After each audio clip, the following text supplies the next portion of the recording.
Thanks so much, everyone, for joining us tonight for Cosmic Conversations. This is an opportunity for us all to talk about all things cosmic. We are up here on the stage. We'll be introducing ourselves, and then it's an open conversation for all of us to participate.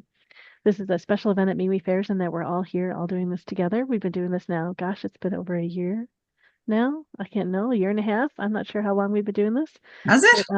A it's year been a and a half. long time, I think. Yeah, we started somewhere in the middle of the previous year because I got a whole cycle from this last year. I'll go check. I'll double check. Maybe did we start in January? But I think it went on before then. I will go look. So this is an Wow. opportunity for us to talk about, yeah, all kinds of different things. So we're excited to be with you. A couple of you have paid to ask questions tonight too. So we know we're going to dive in and do some deeper personal questions with you. I'll put the information in the chat in case someone else wants to do that. And yeah, we're going to go ahead and start off with some just introductions so you know who we are. And then maybe we hear a little bit from everybody about why you all came tonight. And yeah, and we'll dive in. Crystal or Kai, who wants to leap in today? I'll go. Hi, everyone. I'm Crystal Novak. I'm a psychic reader, a conscious channel. I do energy work. Um, and I've been doing this for over 40 years. Um, have a strong background in different esoteric knowledge, essentially related to Kabbalistic uh, tradition.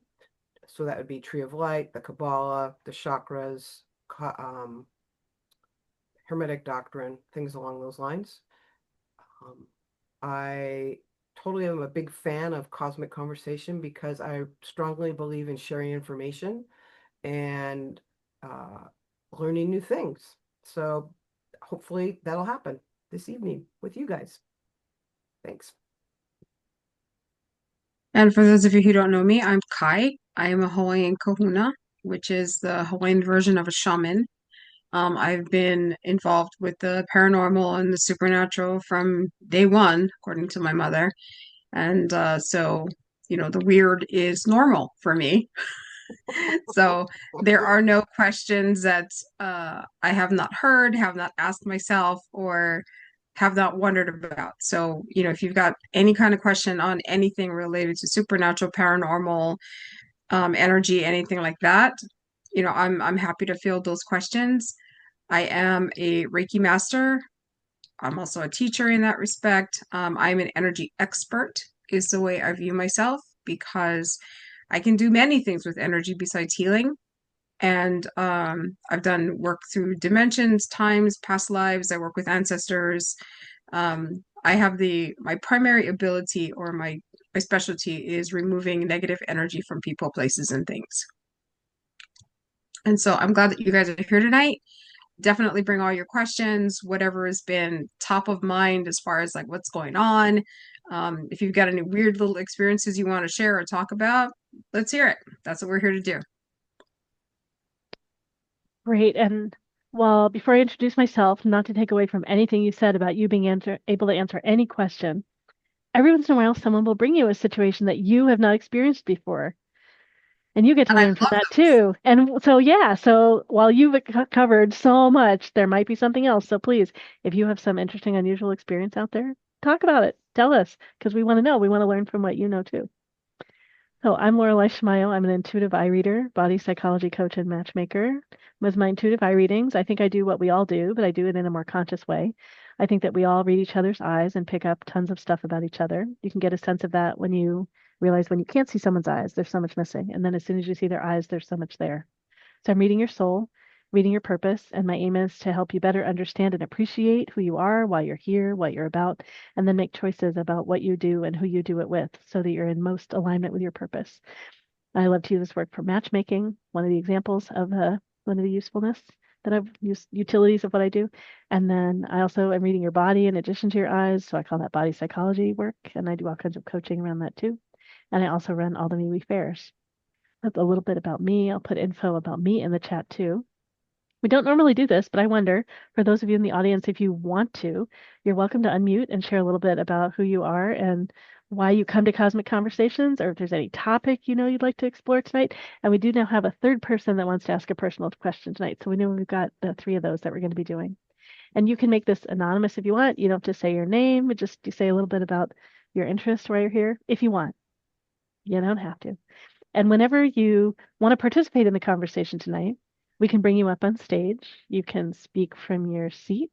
You can ask a question, a general question or the personal question anonymously. You can do that in chat with us. Just let us know you want it to be anonymous. Oh yeah, we're here for whatever public conversation or more private conversation you want to have, knowing that we are recording and that this is going up on our YouTube channel. Does anyone want to introduce yourself and say anything about your interest in being here? Totally optional. Crickets. I know. Well, uh, Hi, hi. we see you. Yeah. I don't necessarily. I'm Terry Benioff. I live in Bellingham. I just like these ladies, and I can learn every time I see them. My question is, when you about the privacy, when you're putting it on is your YouTube channel totally public, It's or is totally it just for public. us that subscribe? It's totally public. It is out there. So if you want to talk about some things where it's not clear who you are at all, you can speak from your chair where you are, and your voice will be in the recording, but not necessarily your name if no one says it, not your face. And if you want to do something totally confidential, put it in the chat, put it to me. I will read everything out, and I will not say your name. So there are ways Just of checking. having, yeah, Thanks. that's how this works. Yeah. Yeah, Anyone Lorla, else? in case you end up dropping off, did you want to make Oh yeah, let's maybe make Crystal? someone a co-host. Let's make you both co-hosts. Yeah, That's a good idea. Oh goodness, just we've in had case. some internet insanity here. I am going to be moving and I am aiming to find a place with much faster internet, so that's coming. Cool. Someone mentioned Bellingham. I might go to Bellingham. I don't know where I'm going yet. All right. And almost any internet you all is going to be faster than this house. This house in particular is just so slow. All right. If anyone else there wants to introduce yourself, go ahead. Totally don't have to. Just giving you one more opportunity if you want. It would be awesome to be there. Yeah, thank you. There's a beautiful house I saw that's there. I'm looking at Gig Harbor and Port Haddington or something like that. Port Harlow, I don't even know. And Port Townsend tomorrow. Oh yeah, all kinds of things. And then more Bellingham on Wednesday. Hadlock, thank you. Yeah, I like all these ports. Still sorting out Washington. All right. No one else wants to do an introduction. Just wanted to give you an opportunity if you wanted to. All right. I put the information in chat a few times and then more of you keep coming, which is totally great. Let's see how many of us. There are 11 of us here right now. So there are, yeah, and my earphones are being wacky. So if anyone has trouble hearing me, tell me, please. And yeah, so there are 8 of you in the audience right now. We know we have 3 questions. Maybe, let's see, Kai and Crystal, did we come in with any conversations, topics that we know we want to talk about tonight? Oh, and someone else is coming too. Great. Has Yeah, I anything don't come up know. that I you really haven't want to really talk thought about? about anything for me specifically. Except, well, I mean, I guess, You have a new course happening too, and like, has anything new and interesting shown up in that? And Crystal, you have a new book out. So anything around that? But Kai, wherever you were going. I think the big thing that was recent for me was it was a few days ago that I was at home and all of a sudden I was, just watching something on my computer. I don't know if I was watching a YouTube video or whatever, and all of a sudden I was like really, really cold and I couldn't figure out what was going on. And then my guides were like, you need to open a door so all these souls can pass through. And I was like, and I couldn't see anything, which is weird for me because I'm very visual. I can see lots of stuff. All I could see is like darkness. And then I opened up this like huge airport hangar door, plane hangar door, and all these souls were going through to the other side. And then the coldness went away. And then I got cold again. And they were like, open up another door. So in the darkness, I opened up another door and I just saw a whole bunch of other souls going through. And I haven't, it's weird for me because I normally don't get physical reactions to things. That's the first thing. And then secondly, I can normally see where stuff is. But I couldn't see anything except the doors and just darkness and like the souls that were going through. And there were so many of them that I couldn't even distinguish like if they were male, female, if they were adults, if they were children, nothing. It was just like literally hundreds of shapes. And I couldn't figure out what was going on. And I sent Crystal a text. I'm like, are you getting this?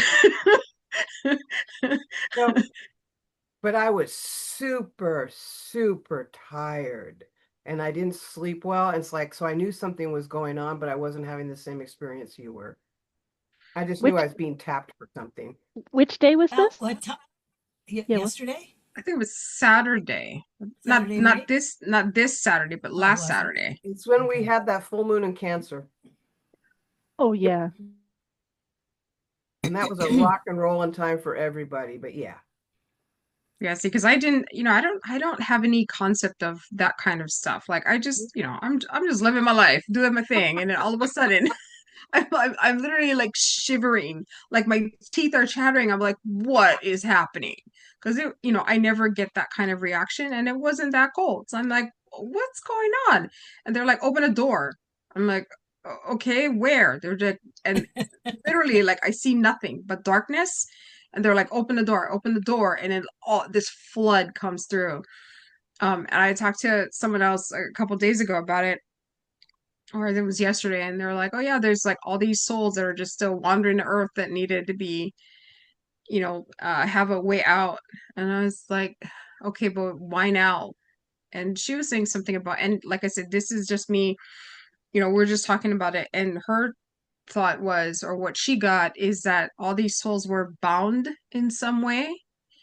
And so there was enough of a disturbance, I guess, in the binding that they were all released. And so my job was to just help them get over. So, and I don't know if that's accurate or if it's close or what, I'm not sure, but I don't know if anybody else has been coming across these weird kinds of incidents over the past couple weeks or so. I mean, there's been a few people that I've talked to, they're like, yeah, something's happening, but no one's been able to identify anything or had anything specific. It's more like this general unease of things. And when I first got it, I was thinking, okay, is this related to Venezuela? Because that was shortly after the thing happened at Venezuela, but then it didn't feel like that. So I wasn't sure. Um, so has anybody else been having this kind of stuff? Like you've been coming across anything like that, or you feel anything weird, or getting a sense of something moving somewhere? Because I couldn't even tell if it was like this dimension or if it was like in another dimension, maybe. I couldn't tell. Hi. Hmm. Mine isn't the same as yours, but I was driving home last night after going to some music with a friend, Hmm. and I just got this really, really weird feeling of deja vu, and I was just coming our normal way back home, and it was like time slowed down. So Hmm. I was, looking at the road, and I said, well, I should be down at that light, but I'm not yet, and it happened all the way home. I wasn't drunk or anything, it was just weird. It was just, that's all I could explain it as deja vu. It was like a, Yeah, sometimes time slips happen when we're driving. I had that same conversation with somebody a few days ago. Actually, last week Sunday, I was saying that yeah, sometimes I'm on the road and I'm like, okay, it's going to take me 45 minutes to get there, and I get there in 20 minutes. I'm like, what happened? Hmm. So yeah, so time slip kind of stuff can happen. I've never experienced this kind because I could see it up there, but it was almost like, and I knew it wasn't my eyes, I could, Yeah, but it yeah, wasn't coming closer like it was supposed to. And then all of a sudden I was there. So it was kind of weird. That's all I can yeah. say. I've also had a feeling like there's somebody around a lot for the last couple of weeks. I turned to look at them and I don't see anybody, but I feel like they're there. It's not a Mhm. bad feeling. It's just a feeling that somebody's there. Yeah, it could be like one of your guides or one of your ancestors just kind of following you around for a bit, just letting you know that they're there. So yeah, Sally, did you want to say something? Which wants you all to know it is open. You're welcome to raise your hand and speak, or when it's quiet, just unmute and share. Like as long as we're all able to hear each other, it's great for it to just be an open conversation. Can you Yeah. hear me? Yes. Yes. I'm sorry, I've had a little sound issue here tonight. I've been running around like crazy trying to fix it. Um, I've had experiences like you're describing. Um, actually a lot over many years. I mean, uh, sometimes they just make themselves known, and sometimes they show themselves or speak. I mean, I never know. Where I live, there seems to be a lot of presence, and it's in gold country, and there were a lot of indigenous population here too. And of course, anytime people cross violently, and which happened a lot in the gold rush days, um, sometimes they don't know they're gone, and or that they've left a physical body. They're not gone; they're still in spirit, but sometimes they roam. So it's happens a lot, actually, for me. I don't know. I don't know how to explain it. It just has over the years. And did you So notice any anyhow, any uptick like last weekend? Did you feel anything different last weekend with the I energies? didn't. No, I didn't. It's interesting though. I was talking to my tenant today, and he was telling me about experience he had not too long ago, but not an uptick. It's kind of the same as usual. Kind of comes and goes. Mm. Yeah, for me that was it was just a yeah, I mean, I've been told to open doors before for people to pass through. That's just part of what I do, so that wasn't the big deal. It was the fact that I had such a physical reaction to it just because that's one of my boundaries. I'm like, I don't want to feel anything. I just tell me what I need to do and I will do it and we'll be done. I don't it's like I don't need that level of detail. So the fact that I had that and it was like so intense, I was like, what is happening? So Wow. that's why it was significant for me. Because I get What kind told to open doors all the time. what kind of physical reaction did you have? I'm sorry, I might have missed it because I was trying to get my sound on. Yeah, no, because usually, well, what happened is, like I said, I was just watching TV, something on Netflix or something, and all of a sudden I was like bone chilling cold, teeth chattering, shivering, the whole thing, and I'm like, what is happening? And then my guides are like, open the door so all these people can pass through. So I opened and I'm like, okay, what am I looking at? Like, where is this? And all I saw Wow. was just darkness. And then I like, okay, fine. I opened the door and then there was light coming from the doorway. And then I could see all the souls that were passing through. But like I said, they were like indistinguishable to me. Like I couldn't tell if they were male, female, children. I couldn't tell because they all looked the same. But that's the only light there was. And then that cold feeling subsided and it went away. And then it came back again. And they're like, open another door. So in the darkness, I opened up another door, and then there was even more souls going through. And as soon as that process started, then it calmed down. I mean, right now the doors are still open, and that was a week ago. I would Normally, close them. well, that's the thing. I always set my doors up where when it's done, the doors close on their own. So the fact that they're still open, I mean, there's literally souls still filtering through.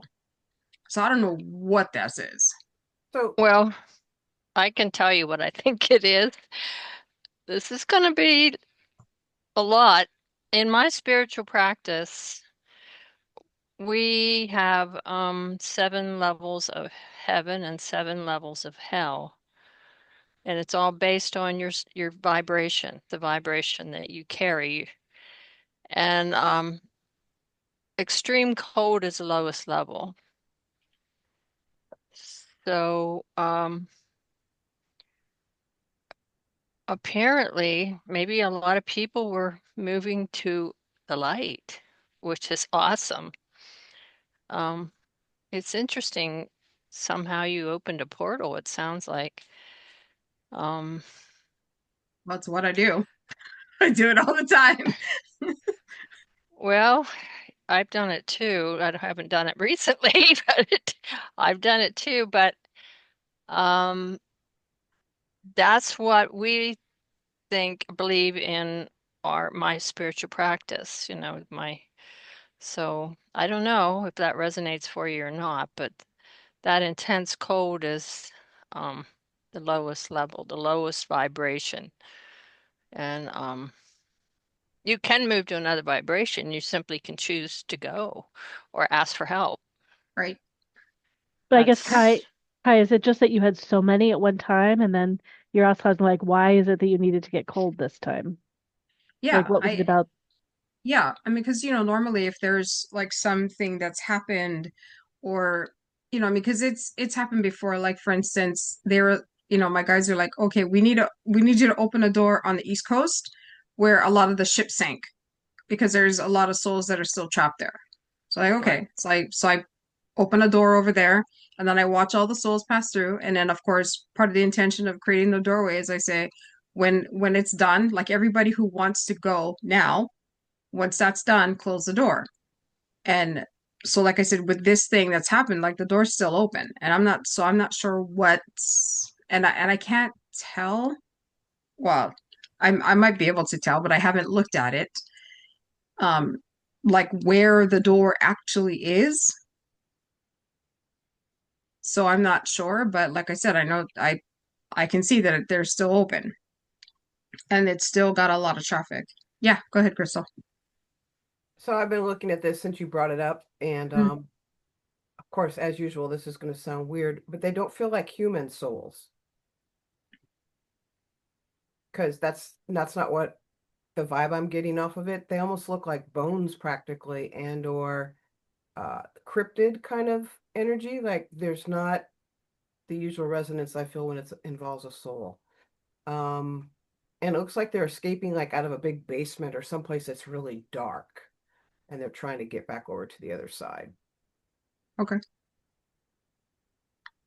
Okay. Yeah, because I could, and that's why I was like, is this like in another dimension? Is Yeah, it like, because I'm like, because yeah. yeah, because I couldn't distinguish if they're human or not or what. I was like, this is weird.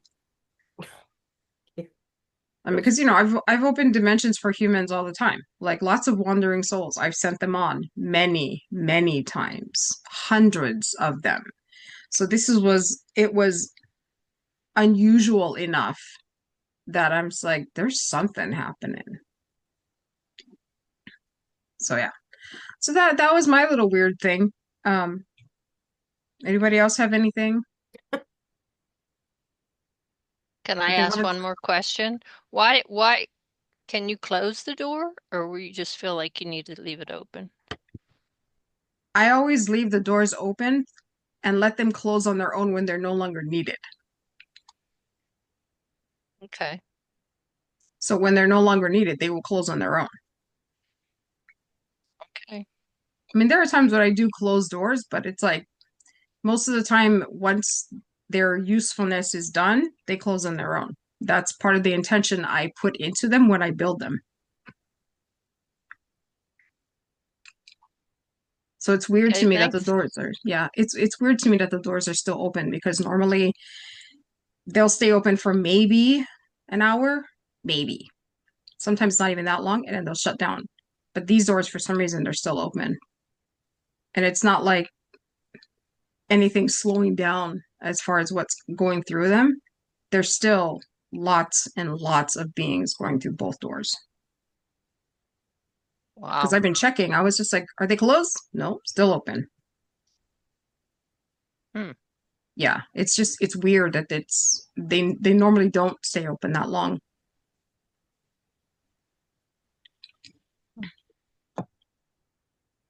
Sorry, I'm not getting anything more around it. That's all I can contribute. Yeah, no, that's okay. It's like, I mean, that's interesting that you would say that because I mean, I'm not sure, I mean, I understand that everybody's cosmology is a little different, and I don't have that, I don't work from the premise of having the different levels. I mean, for me, it's like wherever people happen to be, that's where they happen to be. And so in my mind, I don't necessarily differentiate in that way. But I know other people do. And it's interesting that, you would say that it comes from the lowest vibration, which kind of makes sense to me because there is in the way I view things, in my perception, the way I'm able to see things, there has been kind of movement from like what I would consider the negative or the lowest vibration, that there is kind of an attempt to move up or move out or move on from where they were. Mhm. So that it's kind of the same thing, but just looking at it in a different way. So I think that's interesting. I guess it's a form of validation for what I've kind of been noticing over time. Well, it's Um, kind of the same thing, I think. And that's really positive because obviously they're moving to a higher vibration. That's wonderful. And didn't yeah, you say there was light coming out of the door? yes, yeah, That's perfect. yep, yep, I agree.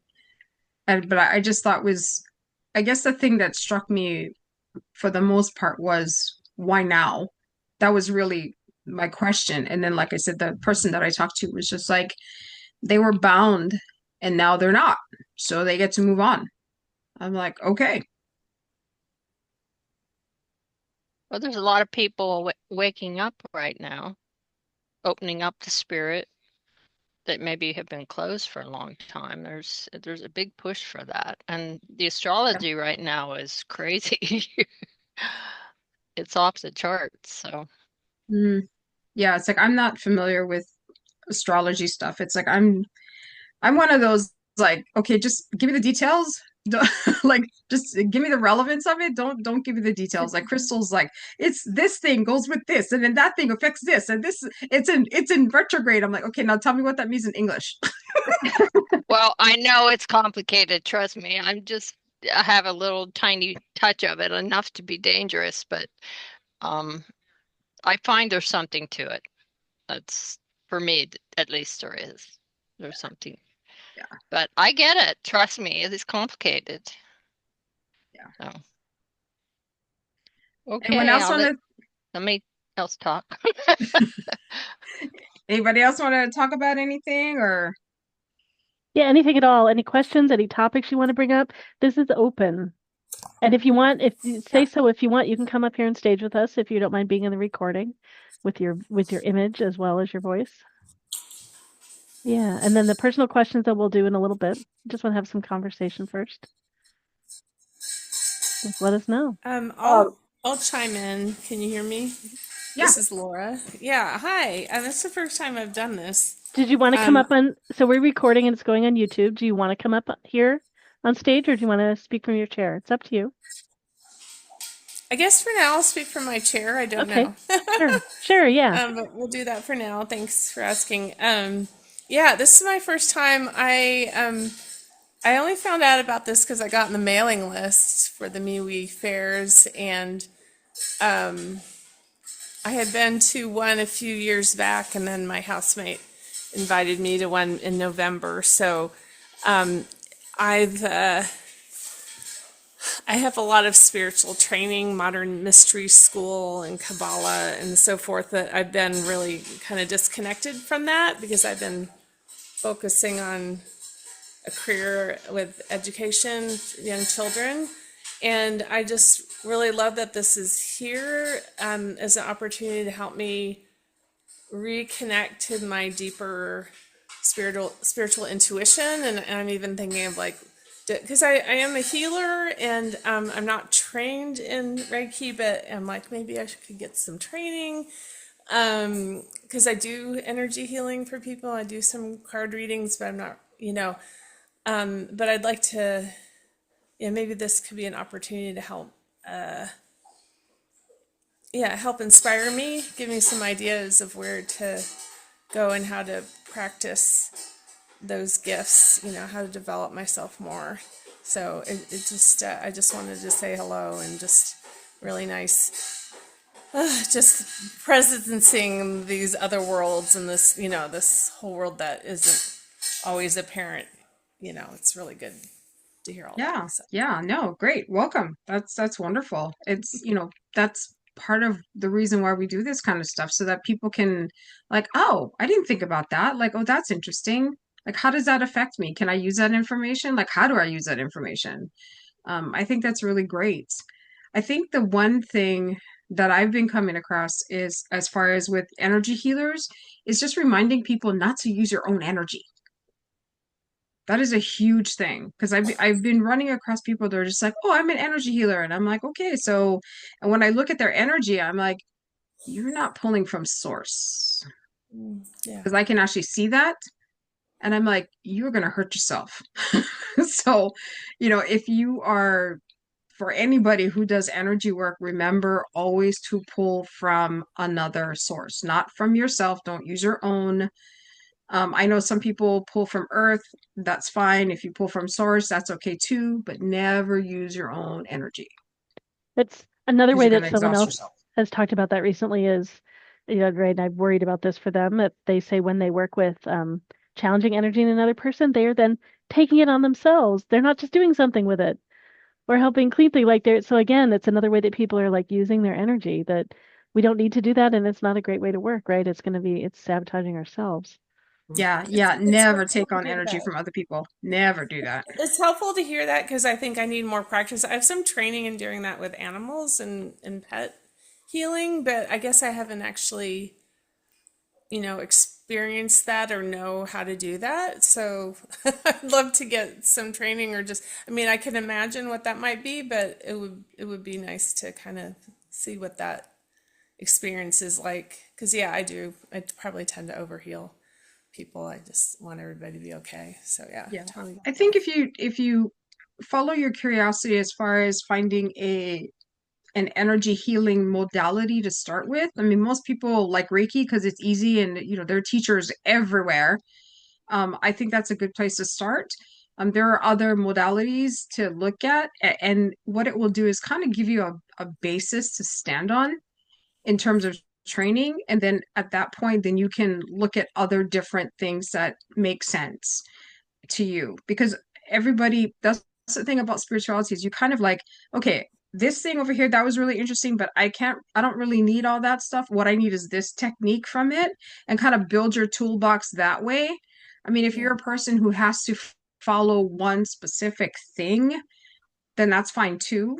But I think most of us in the community of spirituality in general tend to be more like a little of this, a little of that. This kind of works for me. That doesn't really work for me, or I'm going to modify it this way, kind of thing. Um, so yeah, I would just suggest that you don't get locked into things that make you uncomfortable. If you decide that you need a mentor, make sure you get one that understands that at some point they're going to cut you loose. Like Right. Yeah. you don't want someone who's like, oh, you're going to be my you're going to be attached to me for the rest of your life. Like, you don't want people like that. And just let your instincts guide you toward where you need to be, and whatever you need next, just ask the universe, hey, I think I need to do this next. Can you send me who, or direct me to the right article or the right person or the right group or whatever, which is how you ended up here tonight. And then then you'll figure out where you need to go next.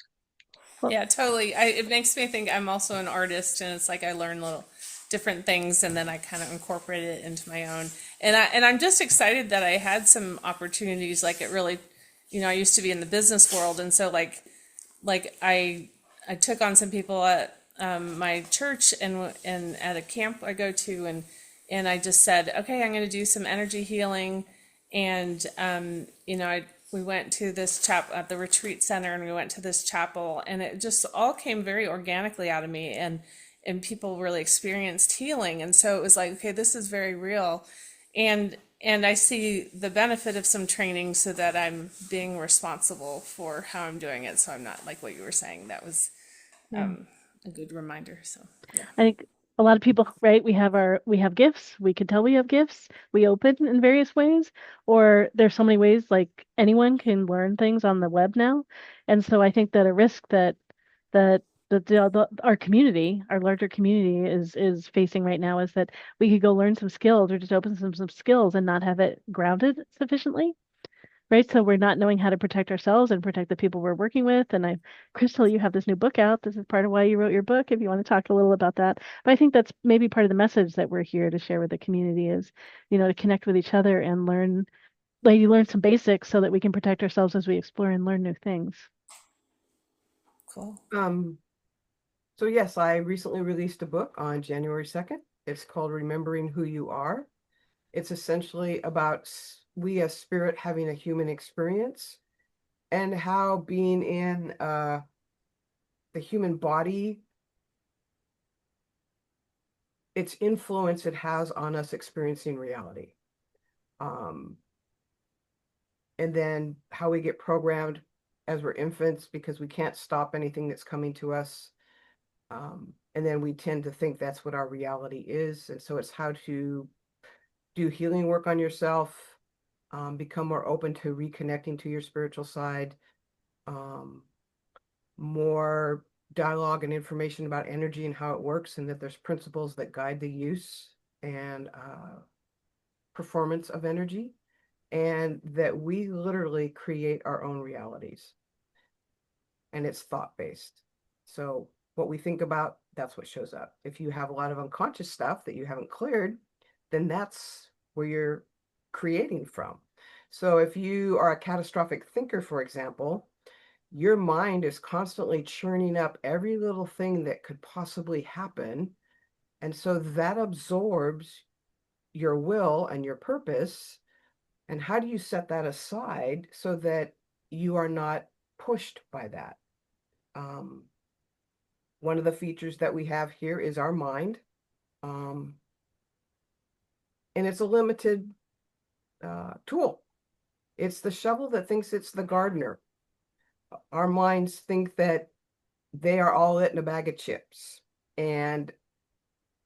But what we don't remember is that we're wired for survival. So even though we're having a rational conversation, in the background, that's always running about, is there a tiger nearby, et cetera, et cetera. So if you grow up with trauma, that trauma gets linked in with that survival response. And so now something that reminds you of a past trauma gets you looped back into a survival mode. So it's how to clear that off, how to recalibrate your inner smoke alarm. So when it goes off, you know that the house isn't burning down. You just overcooked something on the stove. Our mind does not give 2 cents worth at all about us as spirit. The mind is only interested in keeping itself safe. That's what it's all about. Doesn't care about what we as spirit want to do here. So when we begin to clear and get more of our spiritual alignment on board, the mind starts to flip out because, wait a minute, you're messing with, you're clearing, you're healing. We're going to die if you keep doing this. And so the mind then gets a lot more active and tries to pull us backwards. So, yeah, sorry, went down the rabbit hole. But anyways, you all I have think any part, questions about that? I think Yeah. part of your philosophy and how you're working with people is you really want people to get grounded and get solid. And Yes, yeah, because like I said in the introduction of this book, when I first started on my path, I wish that there was a book like this that existed that would explain about what it means to be here. Explain more about being spirit. Where do I find information? How do I find answers? What? And so that is part of the reason why I wrote this. And the other reason was because spirit wanted me to. So it's like, okay. Yeah. So it's available on Amazon as an ebook, and or you can get it as a paperback.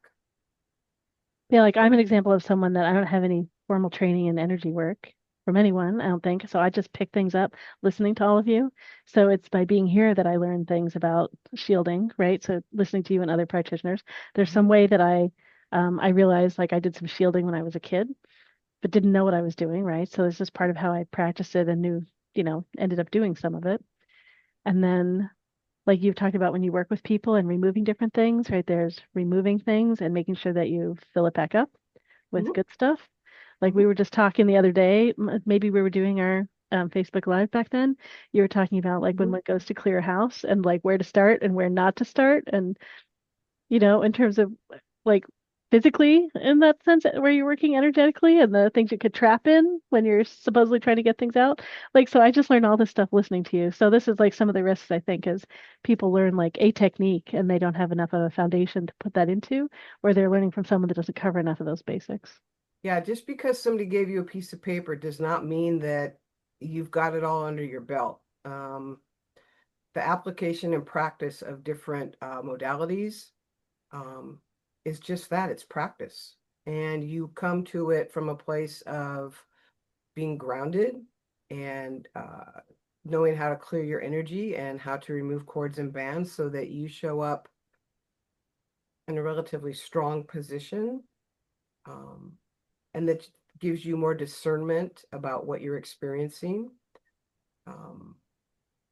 And you start trusting your intuition more, because that's the key, is trusting our intuition. And that's where that mind thing gets involved, because the mind does not trust intuition because the mind didn't think of it. And if our minds didn't think of it, then it can't be anything that's good.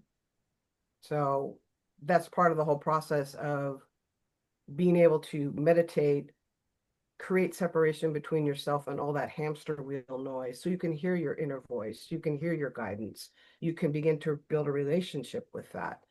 And the more you practice and the more you do, then the more you have a greater sense of integrity with yourself. And you also have a baseline of what you normally feel like or how you experience yourself. And so if something is pushing to get into your space or cause trouble, you can be like, okay, I don't feel right. Something's not on board here. It's a good way to explore that. And if you can't quite get a handle on it, then you reach out to a practitioner that you know is grounded and solid and walks their talk and can potentially advise you about that and help you out of that spot. Yeah, it's like that whole grounding thing and knowing your own energy. It's like I call that like knowing what your energy signature is, Mm-hmm. because we're all different.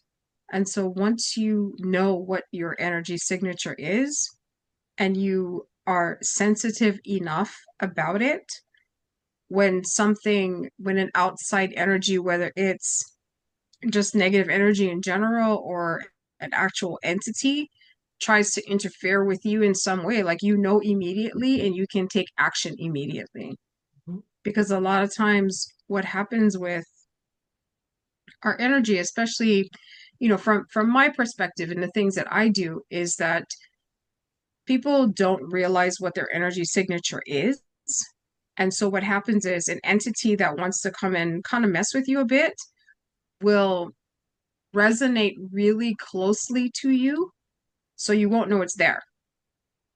And then what it does is it encourages you towards doing all the things that will feed it and help it to get bigger and stronger, which means it will kind of nudge you towards things that make you fearful. It will nudge you towards things that make you angry. It will nudge you towards behavior that you don't want to do. And this is what they do. And so if you understand and really know what your energy signature is, you can notice the change immediately and put a stop to it. So I always encourage people, especially energy workers Mhm. and people who do energy healing, know what your energy signature is. And if you're working on clients, one of the first things that you should understand about that person is, what is that person's energy signature? Because if someone's laying on the table in front of you, it's entirely possible that you could have the person's energy signature and other things. So if you can't distinguish between the person and an other, that's going to cause you problems, because that other may decide it likes your energy better and goes home with you instead. Mhm. So you have to be able to not only to distinguish, but to identify and just say, get out of here. Like whatever method that is that you make things leave you alone, there's lots of different techniques for that. I'm not going to go into all that right now, but whatever technique that you want to use that you're comfortable with to get rid of things that are not for the highest good of whoever's in the room, you can institute those things and make it a safer energy environment to work with. I know some people are like, well, but I've cleared the room and I have crystals and blah, blah, blah, blah. I was like, the truth is there are so many things that it's a range. Some things are very weak. Some things are very, very strong. So I don't care if you've got an amethyst the size of your house that's protecting your room. There is something that is bigger than that can actually break through the protection of that. So you need to be prepared for whatever it is especially if you're going to do energy work on higher level issues. So if you're looking at bigger entities, like for instance, I have a friend who does energy work on people regularly. She does a lot of Reiki sessions. And, you know, most of the time, whatever, if there's an other that shows up, she can get rid of it. And there's a couple times when she'll be on the phone like, I need you to work with this person right now. I don't know what this thing is in my office. And then, you know, I remote view in and I see what's going on, and then I go ahead and take care of it. But that's me. Everybody needs to know what their limit is, but it starts with your energy signature and the energy signature of anybody that you're working on is how I view it. I mean, other people have different ways of doing things, but that's just how I work. I know Sally Yeah, has Terry. something she wants to share. Okay, what Well, Terry had her hand up too. Well, all I can do at this point, because I don't know all these things and I haven't practiced, is where do I start in recognizing my energy signature? There's some. Meditate. Meditate. Sit I with go to yourself. sleep when I meditate. I'm Well, a terrible. lot of people do. I mean, that's another thing. It's like you're like, oh, I'm going to really connect. I'm just going to leave the whole body and go out and do it that way. It's not unusual for people to fall asleep when they meditate. Yeah. It can still be done during the process of meditation. And it's what I'm describing, I make it sound like it's easy. It's not. Like figuring out your energy signature, that's not easy. It's not an easy thing to do. I mean, it took me a while to figure it out. And I've been doing energy stuff my entire life. Yes. I just Okay. didn't, I was like, oh, this is what I need to. So that's why I'm telling people, I'm like, start there. Yeah.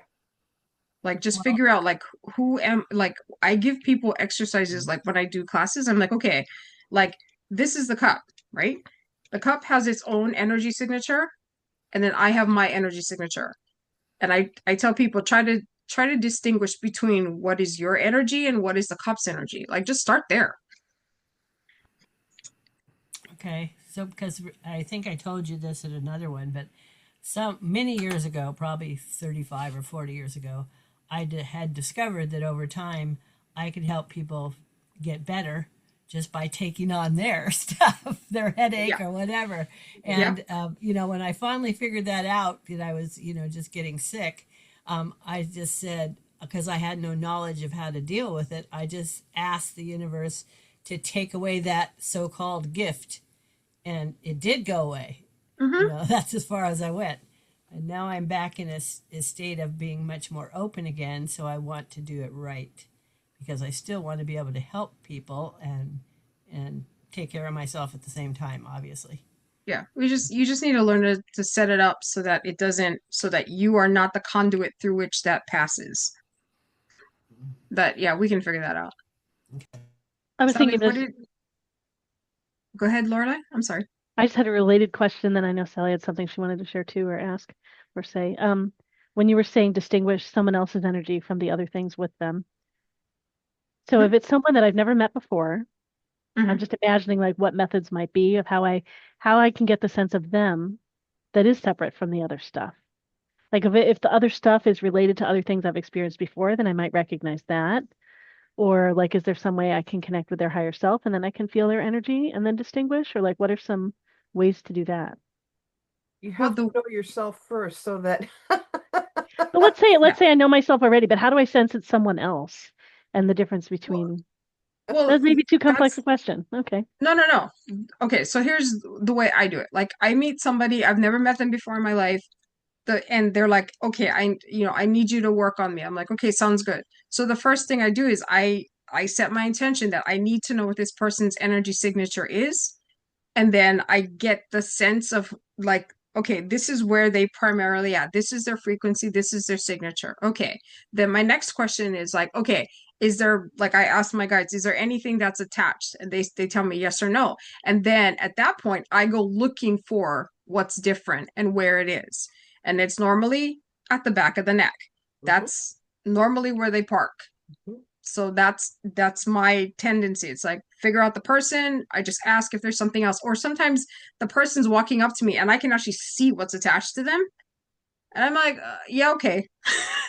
That was a gimme, right?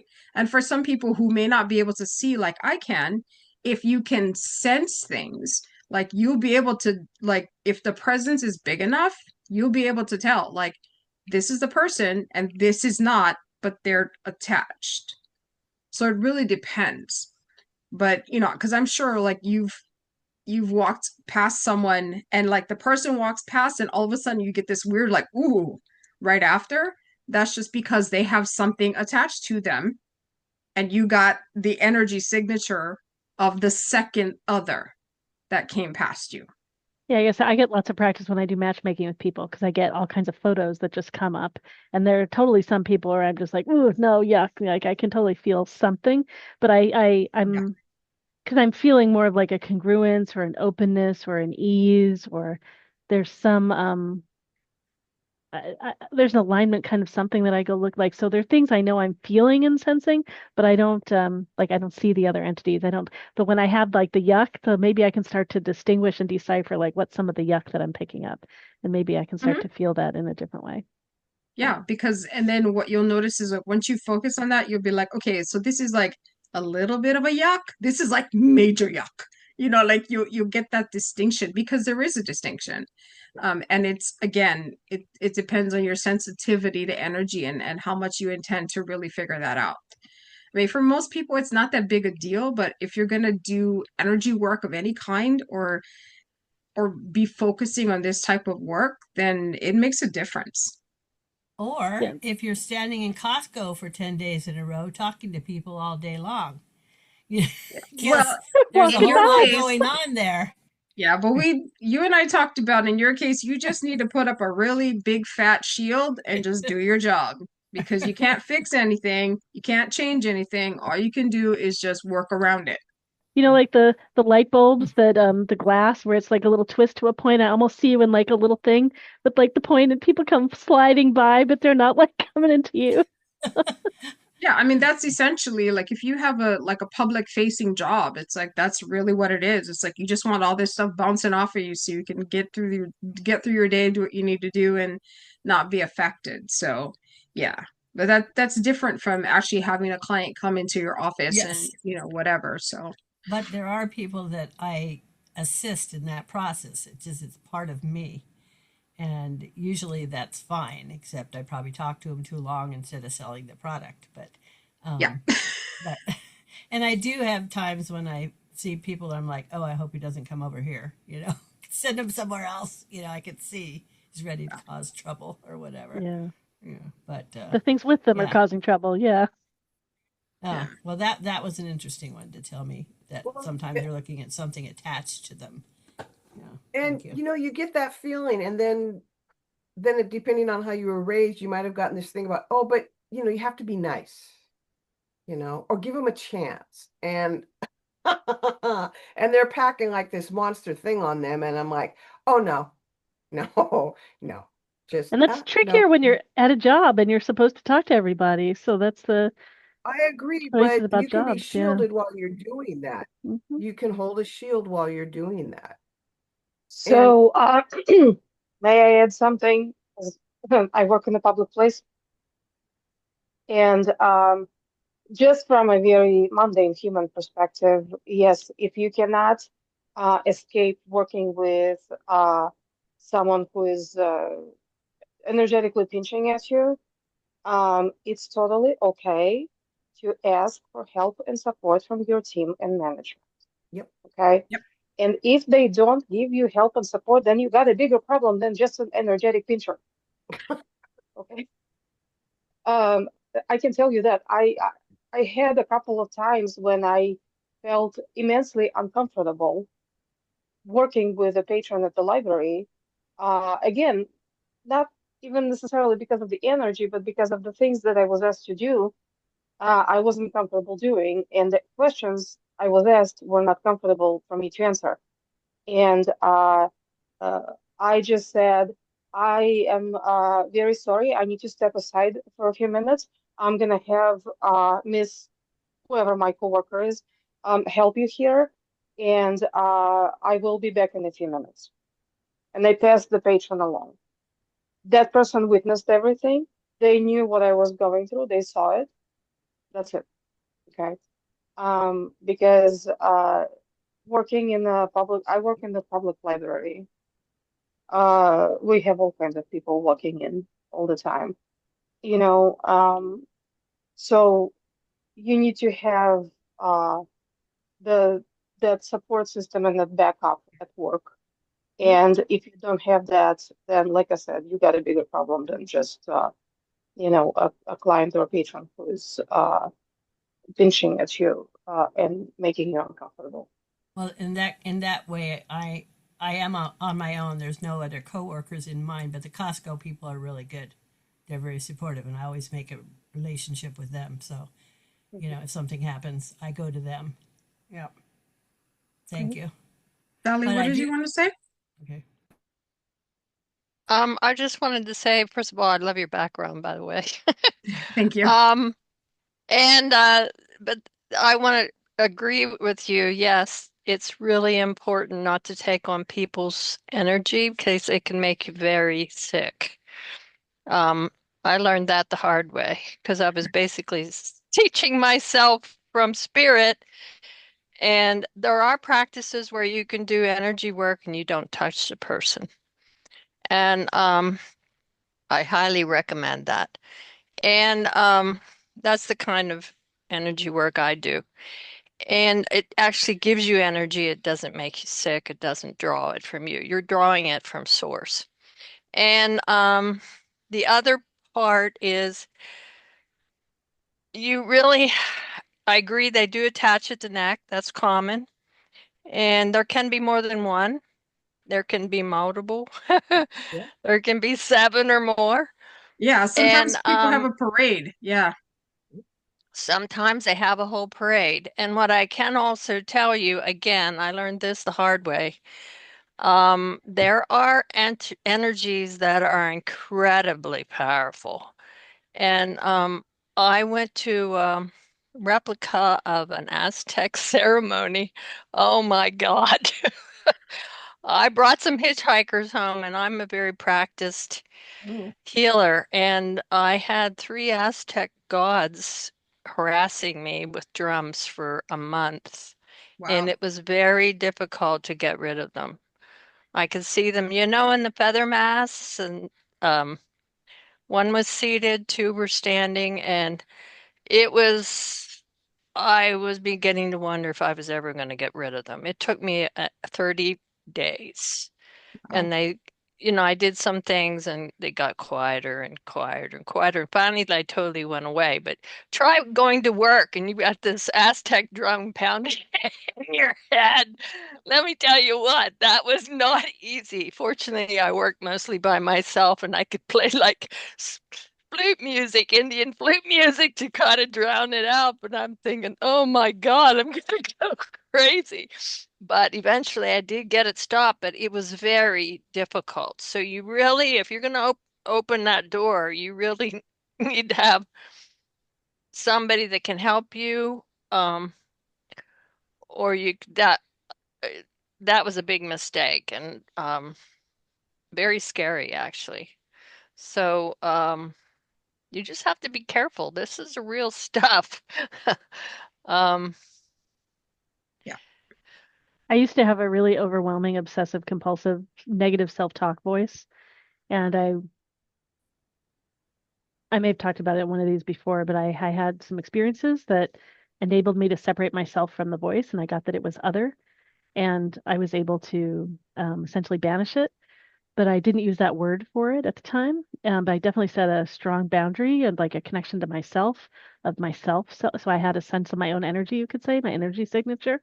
And I was Yeah. able to really separate and banish it. And so I probably did a version of this stuff, but there's no way I knew how to talk about it or think about it in that way at the time. This was back in the late 90s, I think. But yeah, I could look at it in some of these terms, like that it was another, and I got rid of something, like cutting cords and something kicking something out. Hmm? something that I've found helpful over the years, and I don't know how I discovered this either. I've had so many weird experiences that I had to find some way to protect myself. I discovered if you wear a cross they seem to leave you alone. There's a power in that protection. And it's for me it works. That's all I can tell you. But I So think that the intention for this, like the intention and the action and the consistency, and it's a symbol of that and helps remind us and stay true to that. I think that's why lots Yeah, of things can work. yeah, definitely. I mean, because it functions like a talisman. So it can be a cross, it could be a Jewish star, it could be, whatever it is that you feel has power, Mhm. because that's what it is. For some people, it's like stars and, whatever it is. But yeah, and part of it is like that symbol, what it stands for, has a lot of power behind it because a lot of people believe in it. So there's no reason why we couldn't tap into it. So if people who, I mean, like there are lots of people who are not practicing Christians. Like, I grew up right. Catholic. I'm not a practicing Catholic, but I do believe in the power of the cross. And in my work, I will occasionally use it. So, that's the Agreed. thing. It's not that another thing to think about when you do this kind of work is that we tend to think in black and white terms, Mhm. either this or that. Mhm. When in truth, it's this and that. So don't ever think, oh, I can't do this, I can't do that. Of course you can. If it feels like something that you want to incorporate, or if it feels like this thing, whatever it is, has a place in the way I choose to practice my spirituality, then it has a place. And it doesn't matter if it doesn't even matter if it's not your own tradition. Like, I mean, there are Oh, and other I people. agree. Yeah, there are people who are like, Totally. "Oh, I really like this Egyptian thing." Like they have nothing to do with Egypt whatsoever, but they still feel drawn to it. And I'm like, "Well, figure out a way to incorporate it so that it feels right for you. It doesn't need to make sense to anybody else but you."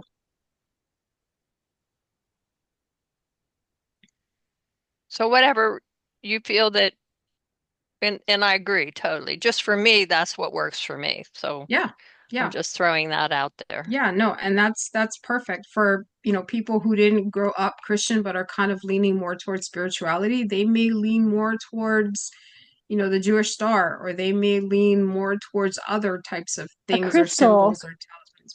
Yeah, it could be any type of thing. And so people need to kind of incorporate what works for them, whatever that happens to look like.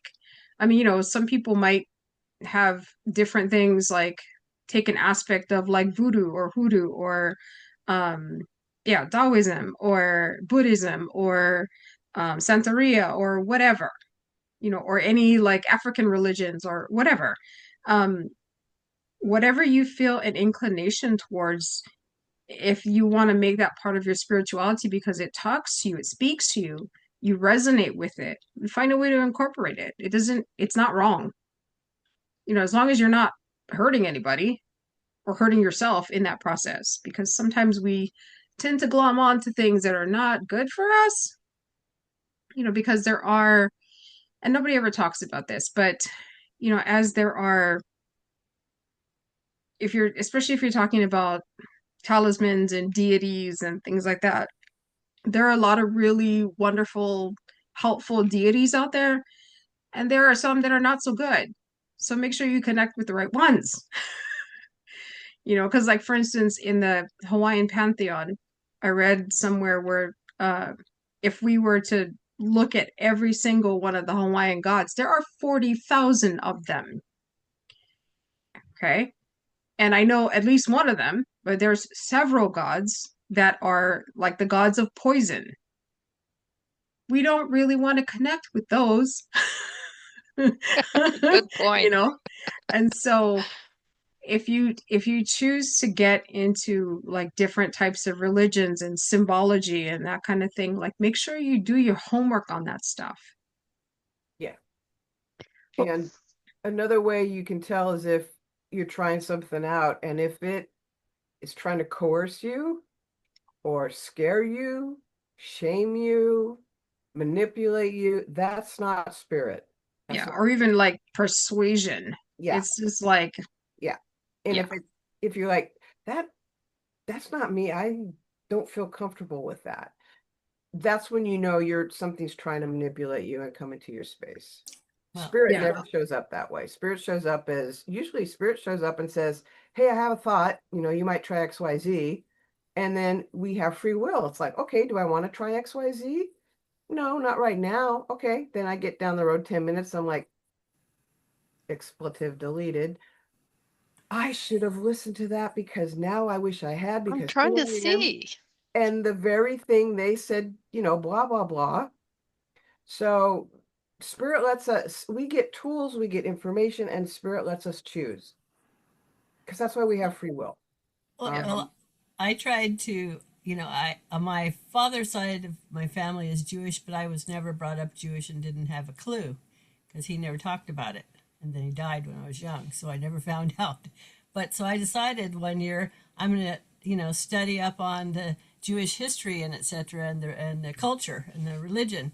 And I got to studying the Kabbalah, and one day I became so weak while I was studying that I fell down and could hardly stand up. So I decided to give all those books away and, and said, no, whatever's happening now anyway, this is not helping me. The Taoism was great.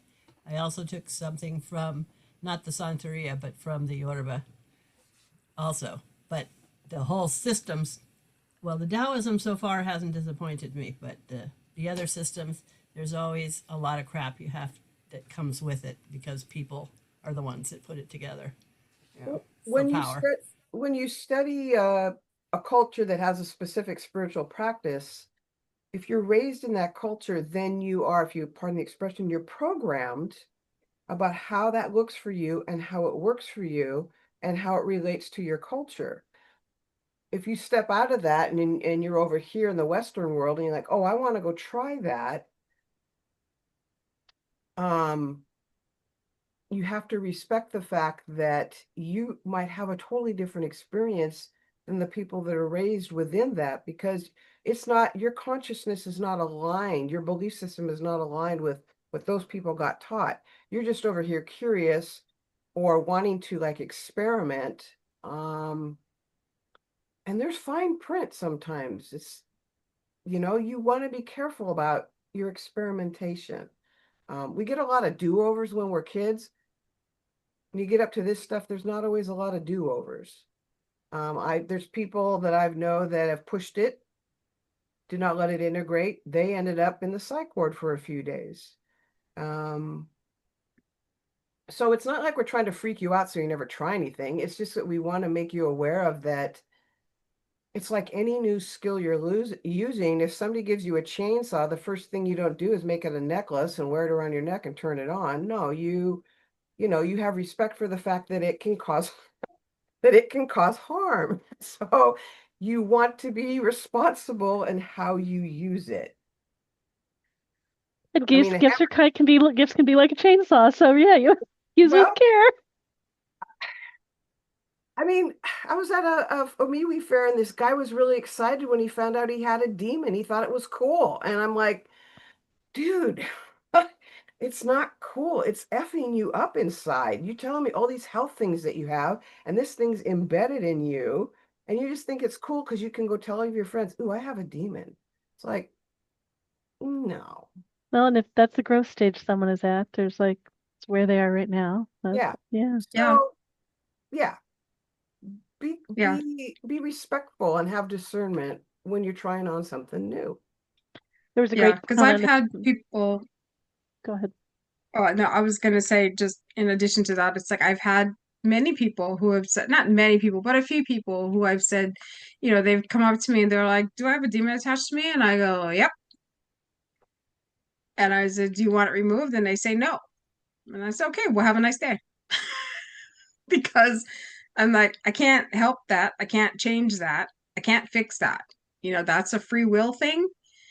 And so, yeah, and I sleep just fine at night because of it, because I don't, because it's not my job to fix everything. But if you're that's something else that you need to be aware of, that there are some people who are like, this is really cool, and not realizing that they've brought something into their home that could affect not just them, but their family, their friends, their job, their everything Yeah. I would because say they thought it was cool. I would say a tricky thing about working with clients in the beginning is that literally or symbolically like this, there could be clients that we'd work with in the beginning where they might say, "Oh yes, I want something removed," or "Oh yes, I want to heal something," and then they literally or uh, are also quietly saying, "I don't want to heal it. Like I don't want it removed." And so there's a yes and a no, and Yeah. like I know like Sometimes, learning lessons, right? It could waste a lot of time with clients that really aren't ready to do something. yeah. Yeah. Yeah. And that's the thing. It's in part of that is that's related to shadow work stuff, which is, teaching a class on it right now, Mhm. is that people are um like on the surface, like consciously, they're like, oh yeah, I really want to do that. But their unconscious self is going, no, thank you. And so what happens is like you have this conflict that people, like I really do want this. I really do want this. I'm just like, okay, then why is it that I keep pulling stuff off of you and then you're back here next week with the same issue? It's Mhm. because there's a part of you that does not want to be cleared, that does not want it to go away, that keeps attracting the same situation. So that's when, I'm like, okay, I think you need to start doing some shadow work and figure out what the heck is going on under your conscious mind in whatever technique you want to use to do that in order to get to the heart of that.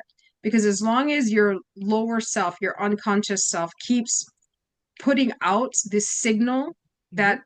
entities can resonate with, you Mhm. will keep attracting them over and over again. Mhm. Right. And it can be an innocent little part of us that like didn't want to leave a parent behind or that we didn't want to be alone or like there's all kinds of things that can, right, people can have that make them want to bring something Yeah. along. Yeah. Well, I mean, or it could be something like, well, I deserve this. I mean, it's like, Right. A parent that was so negative and we take that on and we take on the entity from them yeah. and yeah. I mean, it can be so, so complicated. And then, like as part of shadow work, I mean, you might even be doing it because it's not yours. It might be like an ancestor thing, or it might be a past life thing. Mhm. Um, or it might be like a curse or something. I mean, there's any number of reasons why. And so whatever the case may be, it bears investigation. Yeah. Well, something was in the chat, so I wanted to make sure we read that out loud. And then we have several questions. So I think maybe it would be good to dive into some of the questions. Okay, yeah. Um, Yeah. so if you want to mention this, who put this in the chat, you can say this out loud too. Just that you've heard a psychic reader say that not all fairies are kind, so be careful when placing a fairy garden in your house. Yep, all kinds of fairies. Yeah, I said that. I was at the Gallery Akashic reading, and during one of the readings in the gallery, she said, not all fairies are kind. So, like, when you put the fairy garden in your house, be very careful what you're doing because you may attract, the mischievous ones, and who knows what they're gonna do. Um, so like I'm still, she doesn't have fairy garden in her house because of that, because she doesn't know who's gonna get attracted to the garden. So, yeah, Yeah. Yeah. they're not all kind and they're not all nice. Yeah.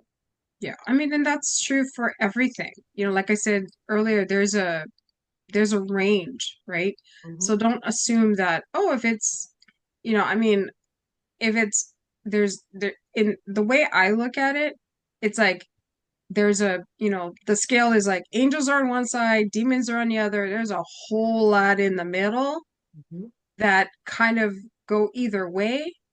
And so, you know, people have this thing about, oh, fairies are wonderful. And I'm just like, for the most part, they are, but they can also be vicious little, vicious little things.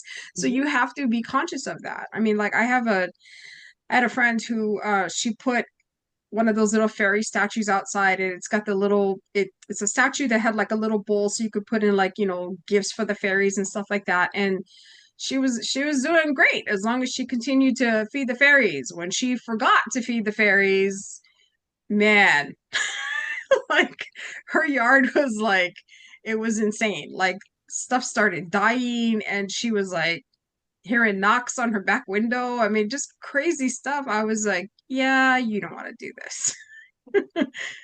So yeah, you want to be conscious of that kind of thing. Like it, and like I said, it people want to be all or nothing, and it's just not that way.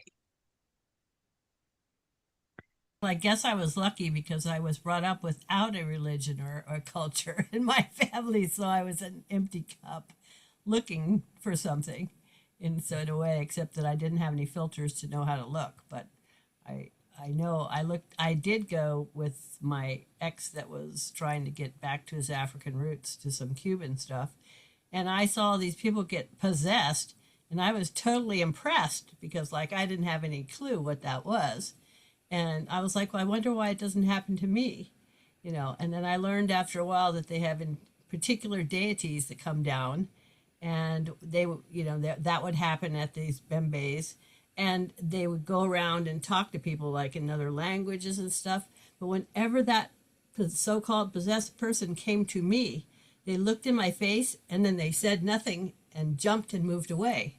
So I'm just assuming that despite all my naivete, that I had somebody protecting me all the time, you know. And after a while, I would laugh when they would do that because I'm like, well, there's nothing happening here. That power is not on a sphere that's going to hurt me. But I would like to know, you know, notice when there's things that I'm not aware of to keep from having those things happen. But I do feel there has been this protection for whatever reason of all these situations. It's pretty awesome. So can't wait to learn more, Kai. All right, well, I think let's jump into some of the questions. So I let the person that wants to ask an anonymous question know that they're next. And so Kai and Crystal, you both know what's going on. So the person is asking, I'd like to know what messages we have for them, what we can sense, and what would be helpful for them while they explore their new path. In what respect? I mean, that's like huge, Right, general, big, vague. wide open. So can you, the person who this is, can you share a little bit more with me in chat? Make it a little more specific. Is this like a work path or a sharing your gifts path? I'm guessing that might be, but let us know. Yeah, and I'm watching my private chat.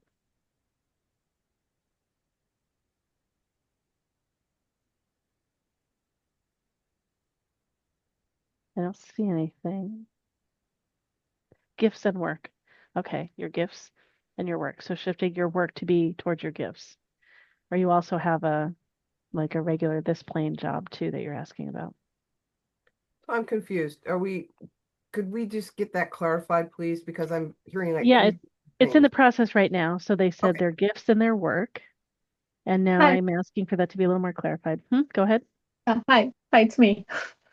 Me. Okay. Yeah, it's because I'm trying to. I'm wondering if you guys have the gifts is the developing my gifts, and then the path to work with them with my gifts. All right, great. Wow. Okay, so the first thing that I'm hearing is that you're trying too hard. Like you need to allow things to develop.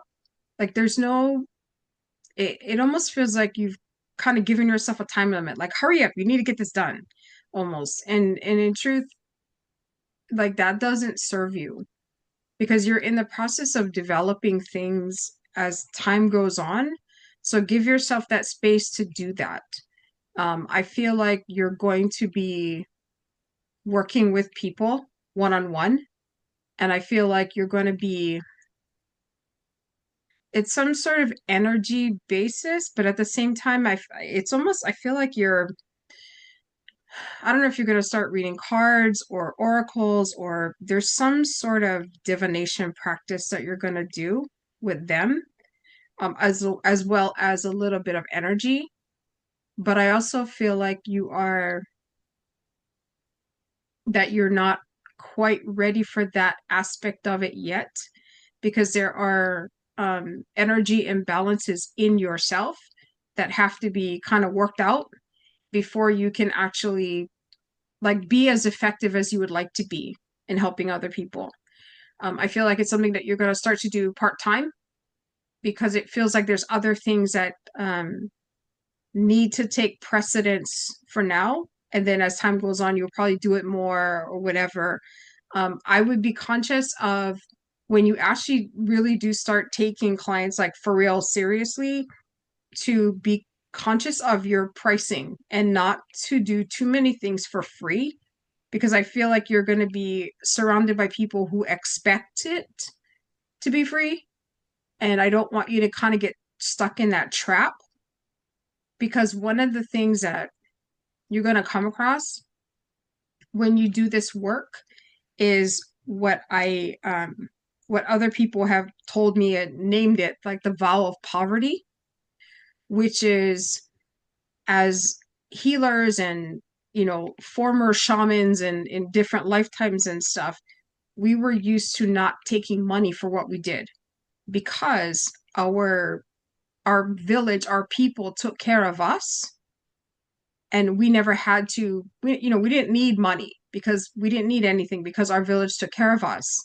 And so when you try to charge for something like that, vow of poverty thing is going to kick in, and other people still have that expectation of people like us. And so that's one of the things that you're going to run afoul of.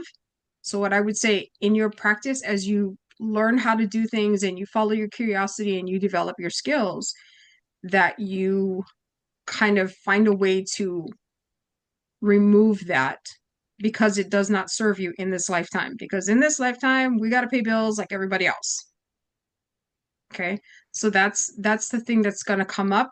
And the way that you're going to feel it, or it's going to, like, you're going to notice it, is when someone's like, how much do I owe you? And you reflexively go, oh, don't worry about it. That's when that comes in. So what you want to do instead is, once you start to really like want to help people and make money at it, like set your price and remind yourself that there is a reason why you have a price, and expect people to pay it. If that makes sense. Yeah. Okay. So definitely what Kai was saying. I'm also seeing that there's some really heavy energy from your childhood that's still with you. There's a lot of grief and there's a lot of loss there. I get the sense of sometimes you feel isolated or lost yourself. Like you're trying to find a community to make an attachment to, so you can begin to explore more of yourself and your gifts. And I also feel like there is some negative energies that are trying to push you around.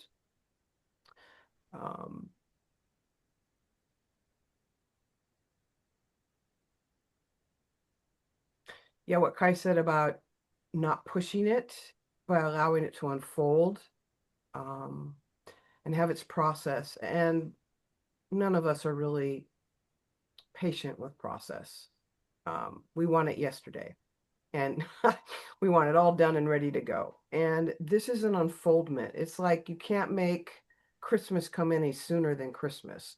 We have to wait. We know it's coming. So we have to create that space, that receptivity, to allow it to develop, so that we're feeding it instead of forcing it. And it's something new. And if you have feelings and stuff around it, then explore those feelings. Explore where you feel led to a particular experience, and try it out.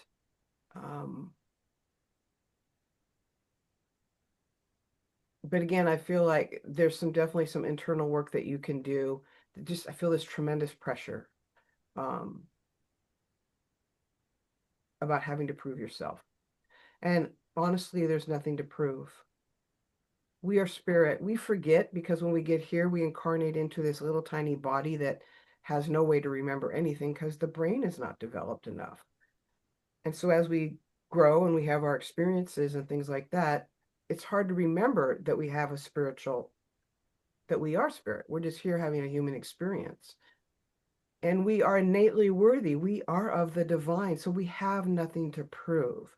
But we get a lot of programming in our society that says, well, you can't have it until you earn it, or you don't deserve it because you haven't earned it. And then those people are the ones that usually move the goalposts so that you'll never get it because they'll never tell you that you're enough. So I'm telling you, you are enough. Everybody here is enough. And part of this practice and doing this work is you have to wade through that stuff. It's like a computer. Your software only runs as well as your hardware will let it run. And so it's the same thing. You can only access your gifts and use them in a much clarified manner if you are coming from a clarified and an integrated space. Yeah. And what would be some good ways to clear those extra negative energy? Do you meditate? Yeah. Excellent. So when you're meditating, you're pulling your breath in, and then the way I was taught, you pull it up the front of your body, you're inhaling through your nose, you're exhaling through your mouth, and at the same time, you're pulling the energy over the top of your head. And when you're exhaling, you exhale at the base of the spinal column. And so it's like a circle, you're creating a circle. And then once you're feeling grounded and like you've got this going, then you open a portal above your head and let the white light come down into your space and swirl all through your space all the time that you're breathing. And it picks up any debris and anything that no longer serves. You can let go of cords and bands at this time. You can just cleanse your space, and then you're grounding it off. All the debris, you ground it off. And so during that time, you can ask for your angels or your guides to come forward and help you be safe. You can ask them to run interference for you and get this stuff off of you. That's one way to go about it. You need to be aware of what you're telling yourself. A lot of us have a lot of internal dialogue that's negative, and we're telling ourselves negative things a lot. And sometimes we're aware of it, sometimes we're not. But when we are beating ourselves up inside, that needs to be unhooked. Because again, there's nothing to beat ourselves up for. If each one of us is an individual piece of the divine here to gain experience, there's 8 billion little pieces on the planet at all different levels of awareness and experience. Some are more awake than others. Some have been here more or done more work than others. But it's tailor-made. I can't walk your path and you can't walk my path. I can't fix somebody. All I can do is take care of myself. And when I look at it as a place from this is tailor-made for me, then there's no way for me to fail at being who I am. It's just a greater a path of letting go of stuff that no longer fits. It's kind of like we come here as spirit and then we get all this stuff dumped on us and then we can't see our light anymore because there's all this dirt on it. And as we clear that dirt off, the stuff that doesn't belong to us, then the light gets stronger and brighter. Does that help? Yeah, thank you. You're very welcome. I put some things in the chat that I think would be useful. So this is from dance and body movement. There are things called Laban movement analysis that looks at kind of continua. So for example, for space, there's direct and indirect. So direct and then indirect. And, time, there's like quick and then leisurely. And it can be sharp, but still leisurely. And flow, there's like bound and tight and then free. And what else did I wait? Strong and light. So strong, like stomp, stomp, stomp, and light is like. So I mentioned these, they're all in the chat, and I have a reference in there to Wikipedia. Because I think you tend to be more intellectual, and you might have a tendency to like be more very linear of like studying a thing and trying to get really good at that thing. So like your energy could be more direct and narrow and could get tight. Looking at the patterns that you have here and stretching into the other ways of doing things. So like for me, because I have some characteristics like you, I believe. So for me, like one um, an analogy that might help you understand is like if you imagine if you have a really soapy sink full, soapy water where you can't see under the water, and you've got some sharp knives in there, and you need to go in with your bare hands to find the knives. You're going to go in and you're going to be really slow and kind of like loosely, gently floating around to find the knives so you don't hurt yourself. For me, opening my intuition had much more of that flavor where I had to just trust that being in that murky, slow wandering like is going to get me somewhere. So I'd use these analogies to look and see what are your typical patterns, and then how can you stretch in a meditative state, in a physical state, and then when you're attempting to play with your gifts, like how you choose cards out of a deck, let yourself loosen and space up in those ways, and not, learning a thing is a great thing, but if you do it in a like too tight way, your gifts are going to stay tighter. So seeing whatever it is you're studying, how you can loosen that up and play with that. Okay, thank you. Yeah, you're welcome. So any patterns that we have, it's like how to play with the other so that we get comfortable with the range of all these things. All right, great. All right. Well, let's see. So we had a couple other people want to ask questions, and we don't know so you have to let us know. So you probably know if you did this, if you want to come up here on screen and be on video, if you want to ask from your chair, or if you want to write a chat and not talk at all. It's up to you. So if you're one of those people, you could write me a private message and let me know. I'm going to write to you right now too and ask if you want to go next and how you want to do this, just to make sure that you're in line.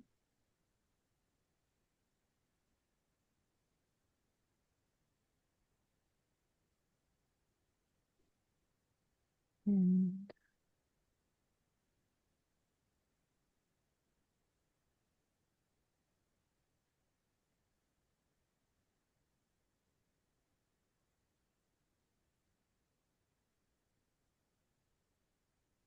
yeah, so just let us know how you want to explore. You can totally come up on stage if you want. You can just unmute and ask from your chair. We've got a couple of you so far. And if there are any other topics you want to talk about, get those ready. You can put those in the chat and we will go to those next. Okay, great. Oh, okay. Okay, great. We can wait on that then. All right, great. And then, okay, great. And you want to come up? Okay, great. Let me bring you up. So one of the questions is on hold at the moment. All right. What is your question? What do you want to explore? Hi. Um, I'm going through a transition of sorts, and both Crystal and Kai are kind of sort of a little bit familiar with it somewhat or touch upon it a little bit. My question is, I get the impression that I'm caught in a time loop. I've had some very strong deja vu on a couple of incidents that are so far out in left field. There's no way that it could just be coincidence. And I'm just wondering if that has anything to do with what I'm going through right now, because I'm just a little off kilter and I'm trying to find balance here. So what would it mean if you had balance?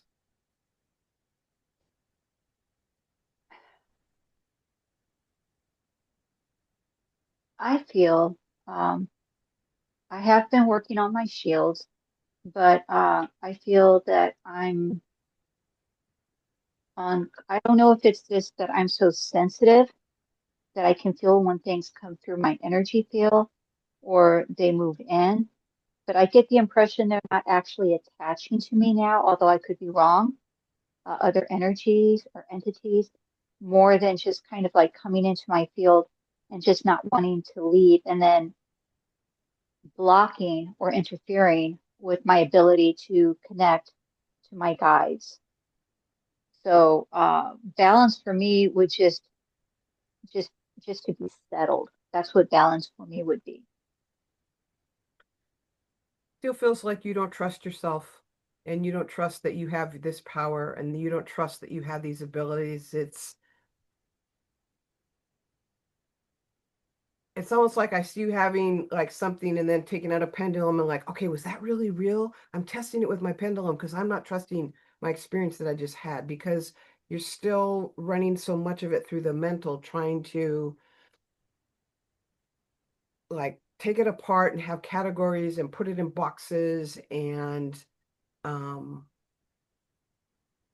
which you can do, but you need to be detached from that experience so that you can actually, it's like being in a movie theater.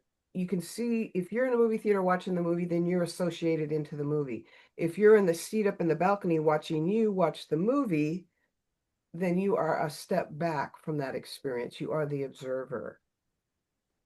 And it just feels to me like that you don't trust yourself, that you don't trust your experiences, you don't trust your abilities. There's no secret magic answer or secret magic thing to do. It's literally owning it and saying, I have this. And we did that the other day where you did have that and you did own it and you were settled in that space and you were grounded and you were calling in the energy and you were with it and you were just totally okay with that. Yeah, yeah. And I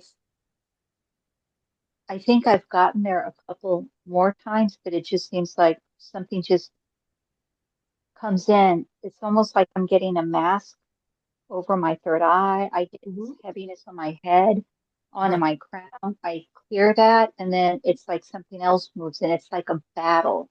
Yes. Um, Yeah. You're still fighting off the entities that want to take you off the board. Yeah. You have power. And because you struggle with actually owning it and stepping into it and saying, this is what I have, this is who I am, you kind of waffle, and then that's the door, and that's See, how they get in. when Crystal does that, I feel Crystal's energy all the way through her feet, all the way down through into the earth. And I don't feel your energy down into the lower half of your body. Yeah.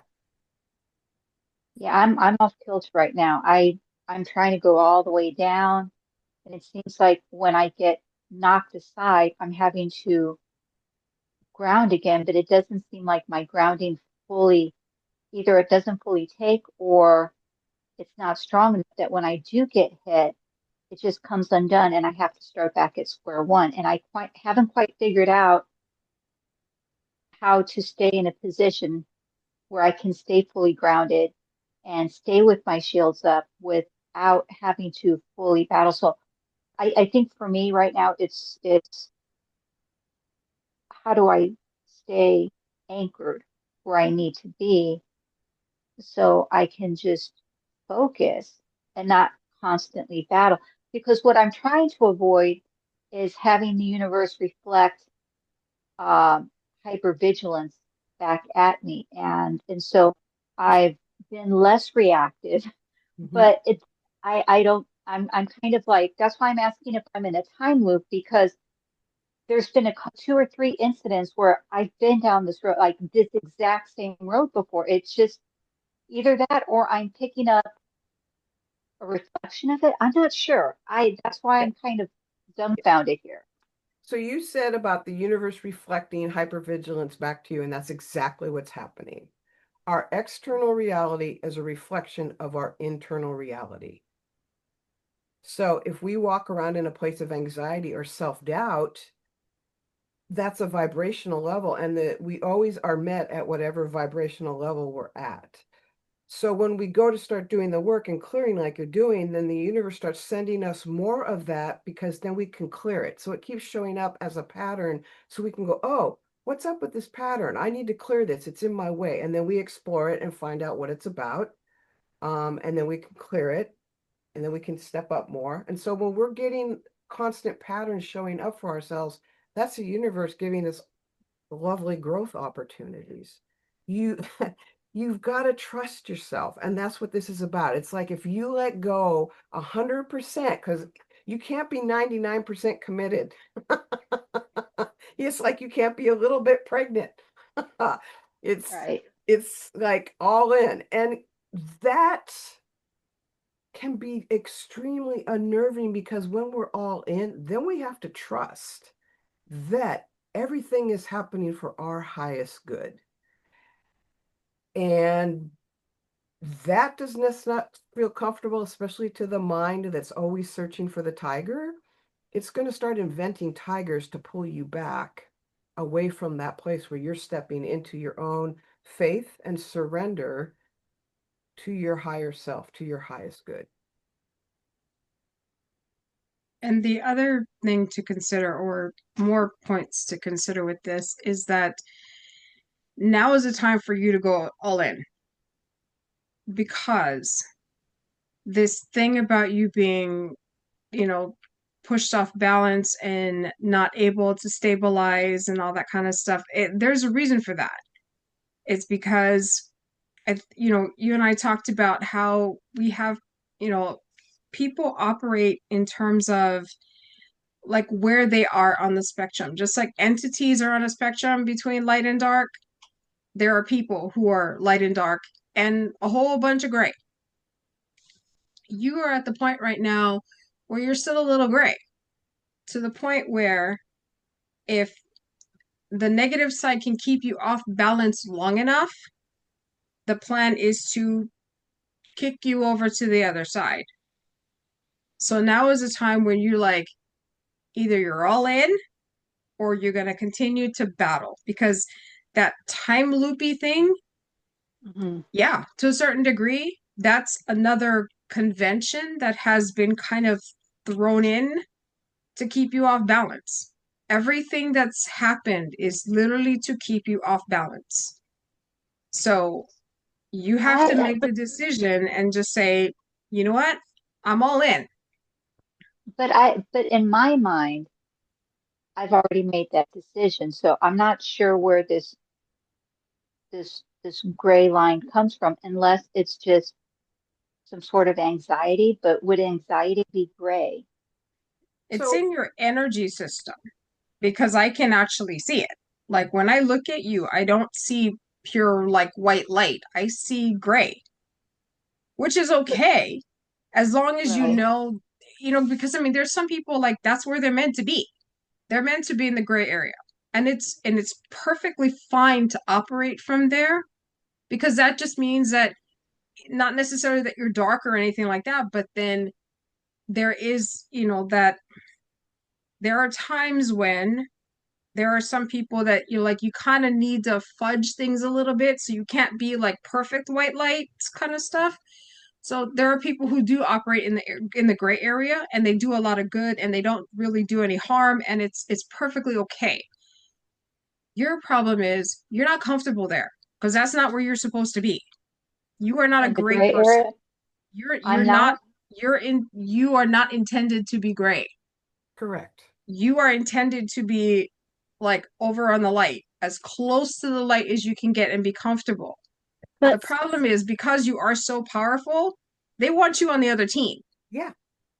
And because of the fact that you don't trust yourself and you second guess yourself all the time, that is an opening for them to go, maybe she really is more comfortable over here. So they're trying to get you to be as gray as they can until they flip you over. I So say, that's why you're constantly feeling back and forth. I think part of what's getting mixed up is like you're thinking that if you get more perfect and more aligned and more like right on point and like that you'll be better.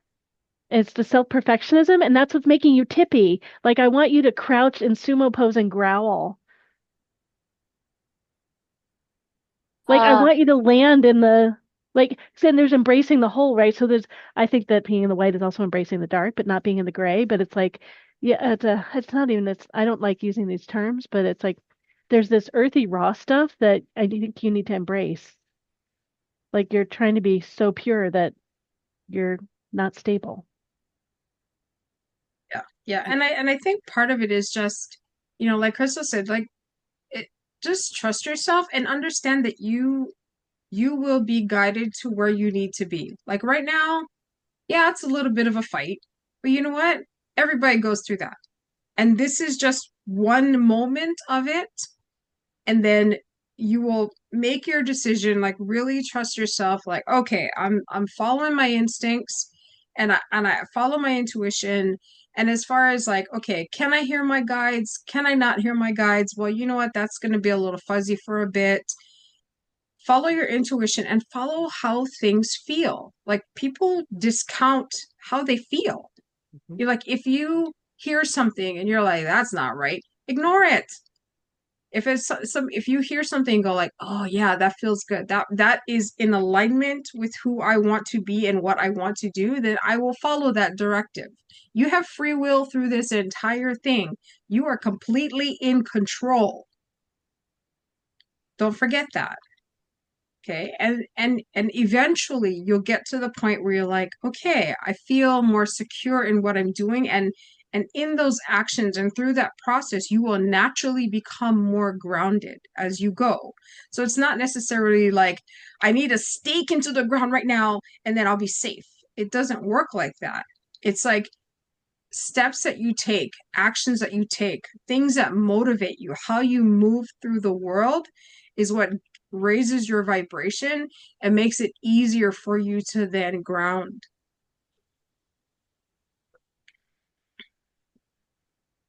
One more piece on top of this is the fear that if you're not perfect enough and you don't do exactly right enough and always like this and like this, that God's going to change God's mind and say, yeah, no, we thought you had it, but you don't. So good working with you. See you later.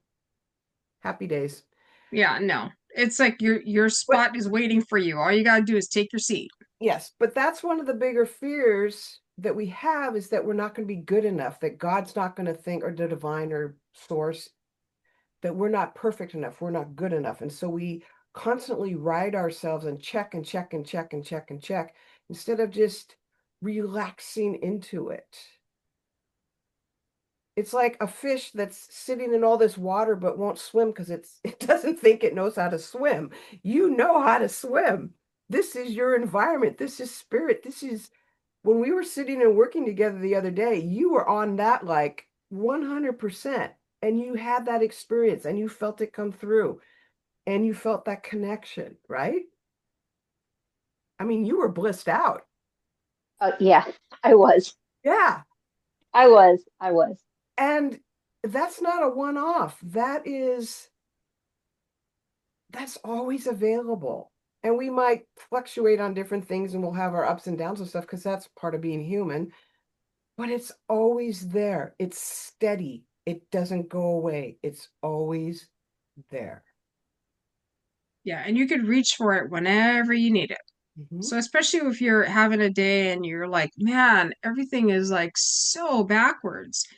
You'd be like, what is that energy? Let me reach for that. And then just allow that energy, because like, we're not, it's that whole quantum thing, right? It's like, and it's like everything is happening all at once. So at any time, even though the experience of it was in the past, technically, you can actually reach for it and bring it forward to where you are right now. Just because it's in the past, it's not inaccessible.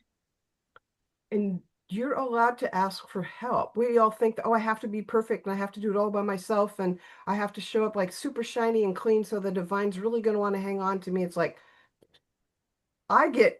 so like something will happen and I'll get hacked off. I had an expectation about something was to go a certain way and it didn't. I'm like, oh man, this sucks. Really? Really? Is this what we're doing right now? Is this how you want to play this? Fine. I'm going to have my tantrum. I'll be back. You know who you're working with. Not a big surprise. I'll be back. Going to have my tantrum, whatever, work through the emotions stuff, tap, sit with my emotions, whatever I need to do some journaling. And then 9 times out of 10, it's like, oh, that's what that was. Shit. Yeah, and I do the same thing. Sometimes I'm just like, are you kidding me right now? Like, what the heck is that? It's like, see, I'm trying to do and really? Really? Now you're gonna do what? Yep. And then after, and after again, have my tantrum, calm down. And then I'm like, oh, okay, got it. Okay. And I was So thinking of tantrums earlier too, and your feet down, like I want you to feel the ground. This seems really important. I can do that. I can do that. So basically I'm just kind of at the threshold, just needing to step through. And the lack of control, because the bottom line is all this is about surrender. One of the last things that we talked about when I was belonged to that meditation study group was the affirmation, I accept and I trust the divine in all things. That is my bottom line. When things go sideways, it doesn't turn out the way I think. It's like, well, there's got to be something else going on. And even though I might not see it, know what it is, I accept and I trust the divine in all things. And I just turn it back over to source. It's like, this is a hot mess. I don't know what's happening. You guys do. Here you go. Yeah, and I do the same thing. I'm just like, okay, I don't know what the heck this is, but y'all need to figure it out and then tell me when I'm done, okay? Because I'm like, I'm done with this. Whatever this is, I'm done with it. But you get like when Figure it out. I just feel it so Yeah. strongly when Kai says it. Kai doesn't hold any like it's my responsibility, my fault. I'm not doing my part here. Kai is just like like, and it's that confidence. I You can't wait trust to in have yourself. that. I can't wait to have that. It's faith. It's and surrendering into your faith that like the caterpillar trusts when it turns into soup that it's going to become a butterfly. And all the tools that it needs are there. You're in a different phase at that point, but you make it through to the other side. We have to trust when we're in the soup phase that it's going to be okay. And that we're just in a part of process, part of our own personal growth, part of waiting for the next step to manifest, waiting for the next resource to show up. Part of what this work is to be able to wait in receptive patience. Yeah. Well, and and patience is, I used to, I don't say this anymore, but I used to say patience is a virtue I don't have. And then the universe very quickly taught me about patience. Yeah. So, but I always remind myself, like when stuff just goes sideways, I'm always like, you know what? This too shall pass. Mm-hmm. And eventually it does. I just have to wait. I Mm-hmm. just, and I'm like, okay, I have to always focus my attention elsewhere. Mm-hmm. And then I come back to it and I'm like, oh, here's here's the resolution to it. So that's the thing. Like part of it is like, you know what, just walk away from it for a minute Mm-hmm. and it will figure it out. Yeah. It's go do what is yours to do. That's what we always got told. Just do what is yours to do. And just one step, one step, one step. Just let it unfold. Because there's no way that I can think of all the different ways something can happen and come about. There's just no way. So I let the divine do it. They're going to think of stuff that I never would have thought about. And they are working for my highest good. So, okay, I just got to roll with that. It's not always comfortable. It doesn't always happen as fast as I want it to happen. And sometimes it turns up in a totally different flavor. And I'm like, wow, okay. But that works. That's not anything what I thought I was going to get, but that totally works. Mm-hmm. And and then sometimes you can actually like give it a time limit because like the spirit has its own time clock. It doesn't, like they don't always work on our time because they don't really have a concept of time. So for me, sometimes I'm just like, okay, here's my issue, chop chop.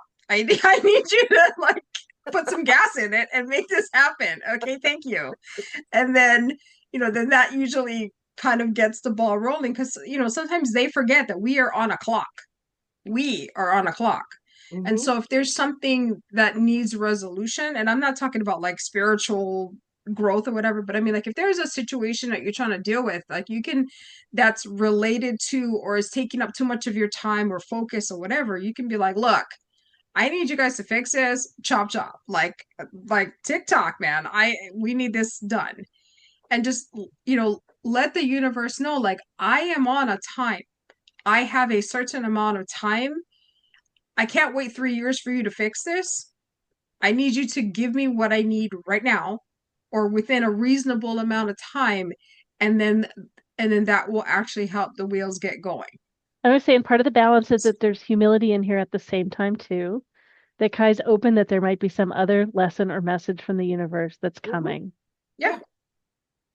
Yeah, and that's again that's the whole thing about meditation, so you can get clearer and be able to hear more and not be distracted by the hamster wheel, so that when these things start showing up, you're getting confirmation, you're getting signals, you're getting signs. They're all there. I had somebody who I work with, and she's like, this last week I've cracked open 3 different eggs and each one had triple yolks in it. What is that about? And I'm like, you keep asking for a sign about this big question that you have, whether it's true or not. It's Here's your signs. I mean, here's your confirmation. You can't get any more in your face than that. I mean, yeah. So it's a process, it's a practice, yeah, it's a journey, and that's what it's all about.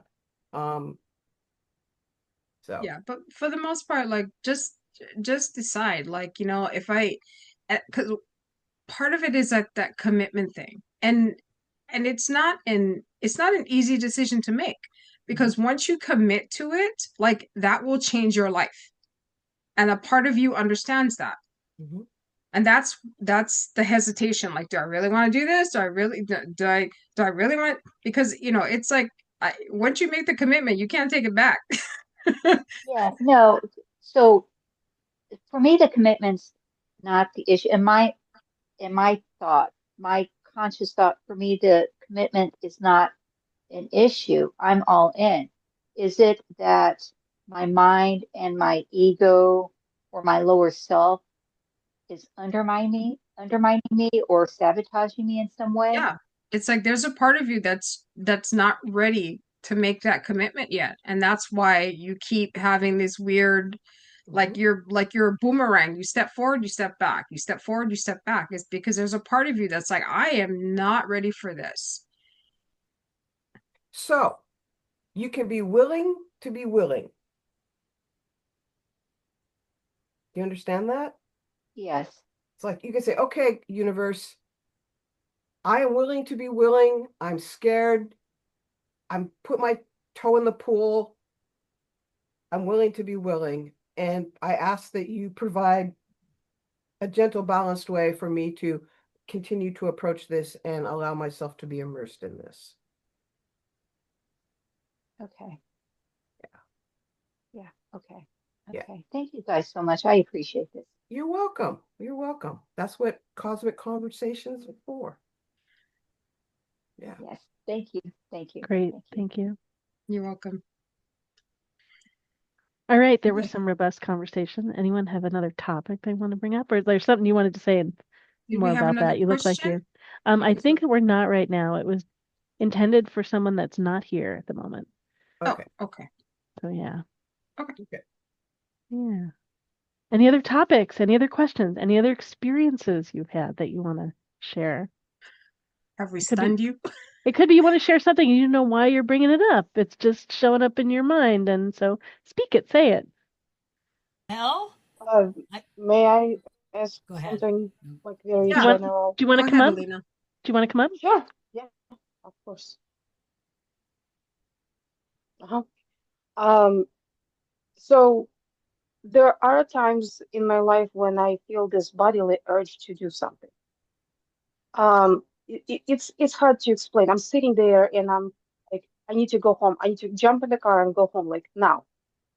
And I can't understand why until I make it home and realize, the power went out. Now I have to reset the clocks. Yeah. I guess maybe that's the way my guys are talking to me through my body, just like those urges to Mm-hmm. go and do something. Absolutely. Here's my dilemma. How do I tell my guide speaking to me from my pure anxiety? What if it's just anxiety because I'm just so anxious? It happens especially with work. I feel like going and doing something or writing that email or going upstairs or whatever the case may be. is that because I have to do it because there is something there and I am being told, or is it because I'm just a nervous wreck? Well, Well, I think that, well, the what I'm getting about that is, I mean, that they are talking to you, but but they're kind of utilizing your own internal system that normally would drive you forward. So what I would say is I would ask your guides like, can you please pick another mode of communication and not run through my body like this? Like I would rather you like tell me or give me some other indication that there's some urgent thing that I need to do versus just driving me forward with like it's almost like they're activating your instinct for your survival instinct kind of thing is what it feels like. And it's like that doesn't really work because it doesn't tell you anything and all it does is like trigger the fight or flight stuff. And so you need Yeah. to like I need you to communicate in a different form so that I can actually understand from a higher brain function about what I'm doing and why I need to do it. And because what's happening is like because it's activating through the limbic brain system, it's like there's no forethought, it's just drive, hmm right? So you want them to like I understand that it's been effective in getting me to do things, but I actually need that separation so that I can function from a higher perspective and not just from this fight or flight response business. And as much as you can breathe when that's happening, just, so you can ground yourself and just breathe. Um, and then do you feel it maybe in a different place in your body? So you run a general anxiety that you were talking about, but when this other stuff comes up, does it feel like, does it show up in a different place in your body? I guess I have been having so many fight or flight situations that the whole body just wants to do it. It's like the whole thing. Okay. It's very hard to pinpoint just one part, you know. Okay, maybe my for the lack of a better word, butt wants to get up and Yeah, it feels that like they're that pushing may you from the back. Like it feels like go. or like jump up. Yeah. Yeah. Yeah. Are you getting is it happening around work in particular? Not necessarily. Not necessarily. The one incident that I just described when I felt like jumping in the car and going, I was actually out at the Moth Story Slam listening to people tell stories on stage. And all of a sudden, at some point, it's just go home. I need to go home. I need to grab my keys and go home. I waited till intermission and left. Yeah. Yeah, so I was thinking of like doing a really brief meditation. Like it might have something to do with your breathing or something like that. Like practice something to where you can settle yourself really quickly. I do a slightly kind of little wild thing sometimes. Like I dig my nails in and cause myself a bunch of pain and a different physical sensation, and then just let that is that like, and that gives me like a meditative clear, and then see what shows up afterwards. And does it really feel like it's coming in through my mind or does it come in through my body? So where's it coming in from? So just different ways of clearing, So Yeah. you can, find out. yeah, or you can just hold your awareness in your third eye and just breathe for a moment and just get back to your body and come to that place. That's like the driver's seat, right? And Like the you're other driving the thing car. to consider too is just tell them like, okay, if it's not urgent, don't use that system. Yeah. Like if there's something that is urgent, like, the thing about people who are like, the plane's gonna go down, don't get on the plane kind of stuff. If it's that type of thing, then yes, oh please use the fight or flight response and make me do, and incite me to do something. But I mean, if it's not crucial like that, like the power went out at home. Well, okay. Yeah, Annoying, nothing tragic. Yeah. exactly. So like Yeah. that's like minor, like maybe that's something you might want to know for some reason. Okay, cool. Just let me know that, but it's not urgent. Unless it's urgent, like that system is off limits. There's like Yeah. some people do muscle testing to ask more questions, so ask it more questions and get a signal a different way, or get a more intensity about the signal, or yeah. How would I Yeah. Yeah, because yeah, that's true. When you get that feeling, you can muscle test and be like, is this urgent or are you just poking me for some reason, right? And if it's like if it's urgent, be like, okay, well, give me more information. Like what specifically do I need to do? Do I need to call somebody? Do I need to go somewhere? Do I need to, because the response or the what they're trying to get you to do might not even be related to you. It might be related to someone else. So if it's that urgent, then at that point, like, okay, well, give me some more information so I know what I'm doing. Do you hear them if you're not in an anxiety place? So I don't hear per se. I literally just get bodily urges. Okay, so you're not having any kind of other way of communicating, it's just coming through that anxiety channel? Every once in a while, it's a sign that I can hopefully understand and interpret, Mm-hmm. but it's one of those. Anybody here plays Pokemon Go besides me? No? Okay. Okay. Give me a sign. Oh, a shiny. Okay, that's a sign. That's my language. Okay. So that kind of stuff. Yeah, you But can I don't answer like, that. I don't hear and I don't necessarily see any. Yeah, no, that But makes perfect sense Yeah. because like for instance, when I'm working on somebody who's on the table, like I can tell things according to heat, or I can tell things according to like if it's like a buzzing sensation, or if it's like like different, like if it's something sometimes feel like slimy or whatever, right? So you can actually work out a system with your guides. Like if it's something really important, like if it's urgent, like tap me on the back or something. If it's something that's you just want me to be aware of, like indicate on my arm or something like that, like come up with some sort of system so that you can automatically get some information so that you don't have to be like, okay, well, what is that related to? At least you can get some level of, is it urgent? Is it not urgent? Is it something I just need to pay attention to? Is it mine? Is it something for me or my family? Is it for like a neighbor? Like, that kind of thing. Like if you can kind of work out some sort of system in that way, then that way, like wherever that sensation appears, then you already have information as to what you need to do, then that way it's not all just one big, fight or flight thing. And I we're think allowed to ask for clarification. I mean, you can say, I really appreciate that you're giving me messages, but you're bringing them in on the same line as fight or flight. So I need a different way for us to do this, and I need more clarification when you do alert me. What is this about? So that I can tell if it's an emergency or not, or if I can just send one of my angels there to like keep an eye on it, that type of thing. It's and that to me, that's part of the whole process too of when we use our abilities is figuring out the language about what things mean, and then recognize, oh, that's about that, that's about this. And that's part of the whole unfolding and development of our abilities as well.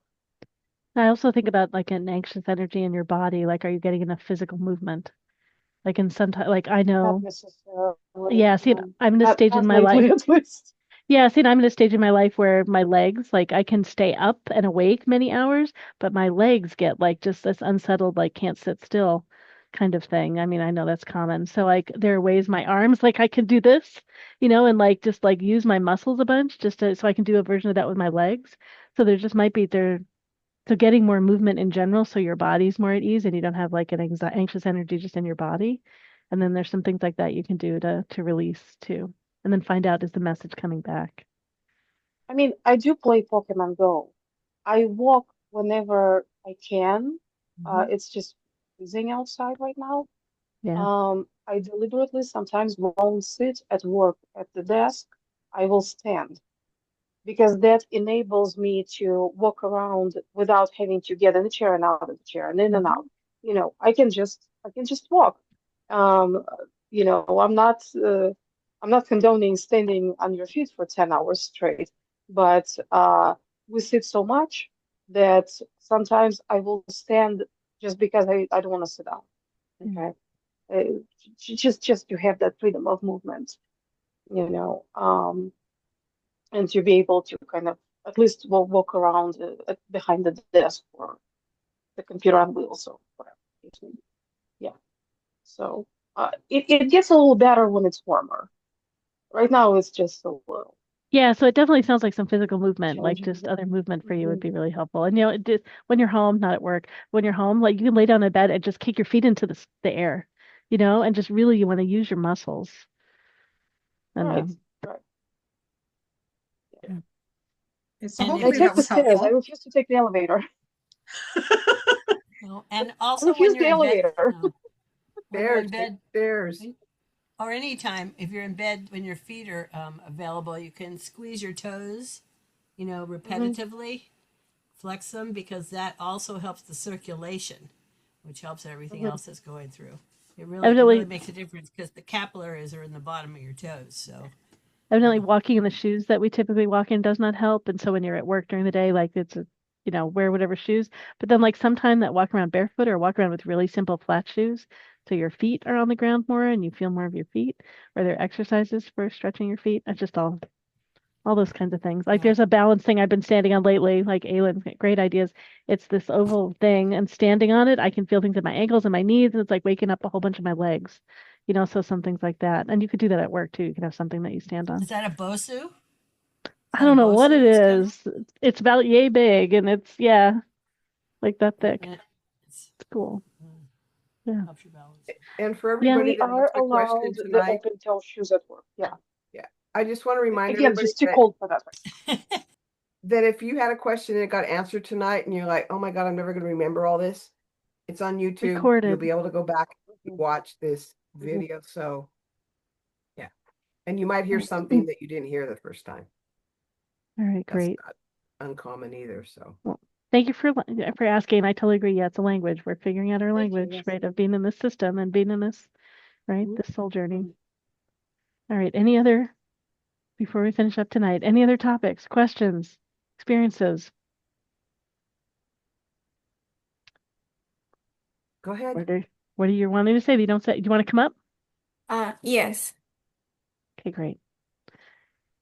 So, Happy. I don't have a question, but can I share something while Maria had question and all of you were guiding her? Mhm. So by the end of the conversation, I started having this heavy feeling. I know it's not mine, kind of a fear feeling. And while we were discussing everything, I'm not sure, I'm just trying to share what I'm feeling. But I felt drawn to Maria a lot that this feeling was coming from her energy. So can I share something? Yeah, go Are ahead. you asking Maria or you're asking us? Who are you asking? Yeah, asking Maria and all of you as well. Maria, do you want to come up at the same Because time? Fine. Maria, do you want to come up at the same time Sure. while we're talking about it? Yeah, that's fine. So, it reminded me of one of the conversation we had during the practice circles where you mentioned that you try to put double layer of protection because you have sensed something. It was, I think, 2, 3 months back also, if I'm not wrong. Do you remember that mentioning that you try to put at least 2 layer of protection, energy Oh, protection? I like to, when I do energy work, I like to put up a container field to protect my home. Okay, okay.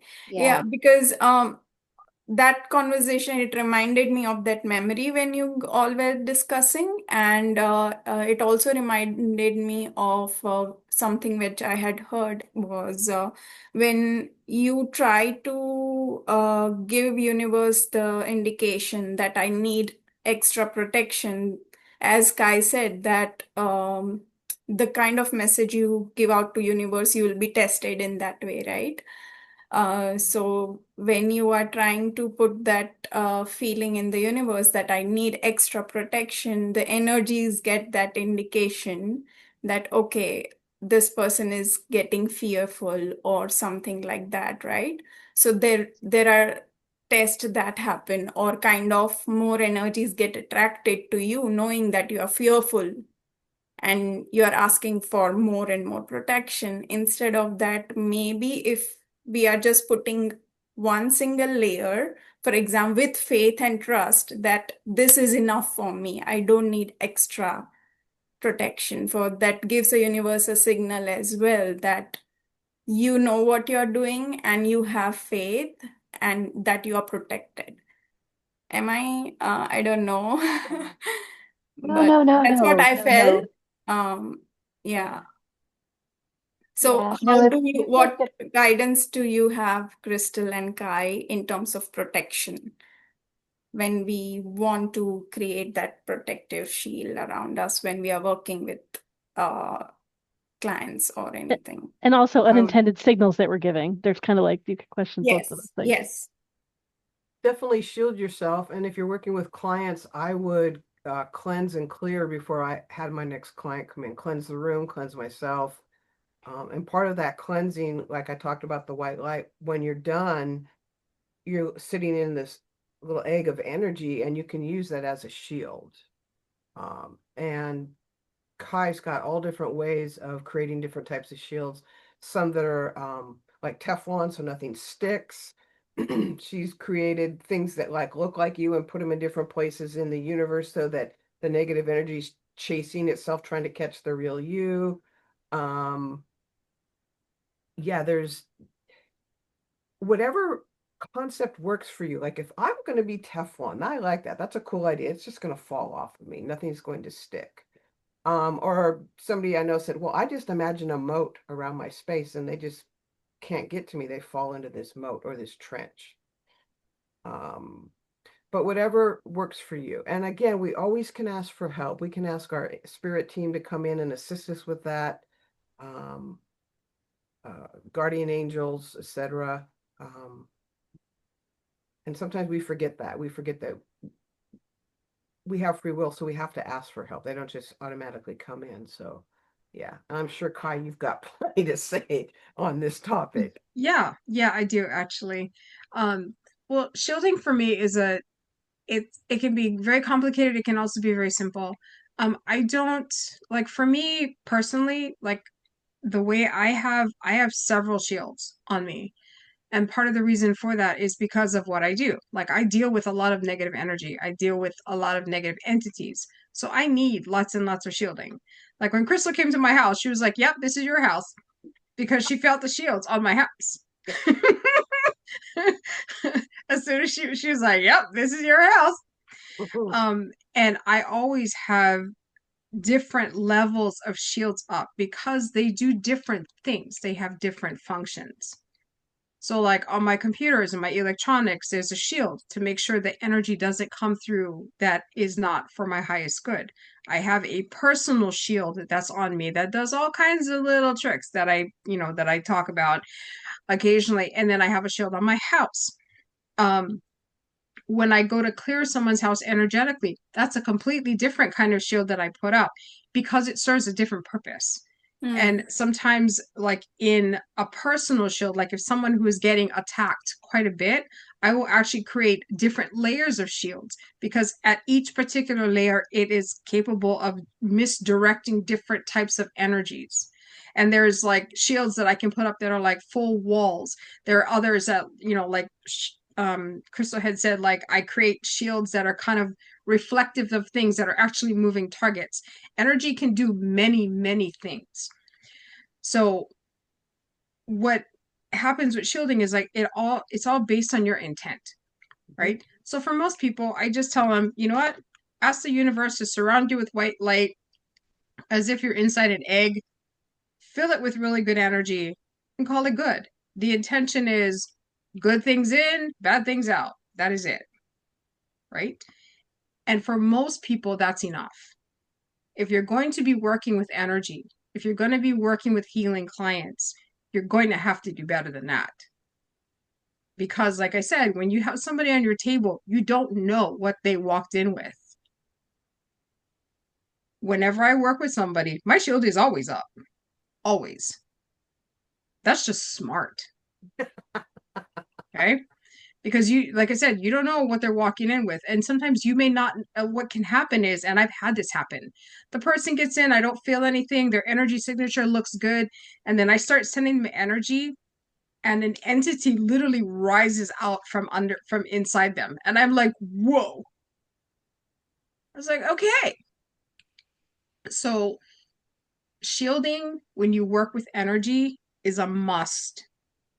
I don't care who you are, I don't care what you do. If you are working with energy at all, you must have some form of shielding. And for some people, they prefer it to be like 2 layers or 3 layers because this layer is mirrored, this one is slick, this one is whatever. That's a personal choice. And And can you I can say, have, go also, ahead. I think it's where it's sourced from. Is it sourced from choice and or fear? And Yeah. so I think if it's sourced from fear, that's where the inadvertent message comes through. Well, if you're going to create a shield, it should always be from source anyway. Yeah. It should always be like I'm if saying you're going to choice have, and source. Like a yeah, decision, I suppose. yeah, it's like, well, I mean, there's no reason to, I mean, like most people would like put up a shield because they do fear something. It's a way to help them feel safer. And that's legit. I mean, fear is a real thing. I mean, if you're building this shield after shield after shield after shield because you're terrified of something, then there is a whole nother issue that you need to deal with. So as long as you're coming at it from like, this is just a way for me to protect my energy, protect my family, protect my home, you're good. Like if you're coming at it from a like, I need to protect myself because something's constantly attacking me, that's a completely different story and needs to be handled in a different way. So it just depends, yeah, like what is your motivation? What do you need it for? Because a lot of times, like I said, just a standard surround me with an egg works just fine for most things. But again, it depends on your circumstances. And sometimes you can like, yeah, most days I have an egg, and then other days like I need like steel. Because you can surround yourself with the energy of anything, because everything is energy. So you can literally have a layer that is stainless steel. The thing you want to be conscious of is that it's stainless steel that can breathe because you want air inside your shield. You can actually put a drain at the bottom. Like one of the things that I tell people is like, if you're having like a really horrible day and you don't want that energy, because again, what's is created outside is reflective of what's inside. So if you're having a really crappy day and you don't want that energy to leak out into the world around you, what you can do is surround yourself with a shield, put a drain at the bottom that either connects directly to source or connects to the earth, whichever you think is appropriate. And then what happens is like whatever negative energy you're leaking actually hits the inside of the shield, slides down and out the drain. Then that way it goes directly to a place where it can be processed and it doesn't leak out into your environment and then possibly coming back at you. So shields can serve all kinds of interesting purposes. That was a really long answer. Sorry. No, it was interesting to know different aspects of it. So thank you so much. You can't say enough to me before I start understanding it. I've got a shield that's made of black obsidian just to kind of absorb anything coming at me to neutralize it. So Yeah, you can do that. I mean, one of the things that when I shield people for different reasons, especially ones who are getting attacked, I just make them invisible to whatever energy is coming at them. I just make them invisible or I make them camouflaged so that they can't find him. I'm going to try that. Thank you for that. I hadn't thought of that. Yeah, There's okay. all kinds of things. Any I will feature that try one that. can imagine, like I could do it, like you could Yeah. do it. Yeah. So like when I'm at Costco and I have this stuffed panda behind me, I can put the shield in the panda. He can take care of me while I'm there, and they won't know because it's just a panda. Okay. I Yep. can do that because Very he great. does make me feel protected. Except one lady stole him when I turned my back. So- Hmm. Marianne, I'll So do yeah, what you there's say. lots and lots of things you can do. And on my website there's a link to get to an audio course that I made about it a few years back about just like different types of shields you can build, what circumstances you can use it in. Like if you're traveling in your car, if you're in someone else's car, all the rules and stuff of how things work. Um, if that's something that you're interested in. But yeah, it's like Shields is one of those things that you can have a lot of fun with. Just like I said, make sure that it's comfortable on the inside, the temperature's good, and that you have lots and lots of air. And you don't have to overcomplicate it. You don't have to like flip through a Rolodex of solutions and like, what's the most perfect one? You just put a shield up. And once it's there, then if you want to mess with it or change it somehow, but yeah, don't Yeah. overthink it. Yeah. One of the things that I'll tell people is like, build a basic shield, and then part of building it, you incorporate the intention that it gets thicker or thinner depending on the circumstances, and it does it on its own so you don't have to think about it. Mhm. So in other words, like if you're walking on the street and you're perfectly fine, and then there's negative energy coming at you, like the shield will sense it before you will, and it will thicken up and prevent it from affecting you, and then it will get thin again as you keep going.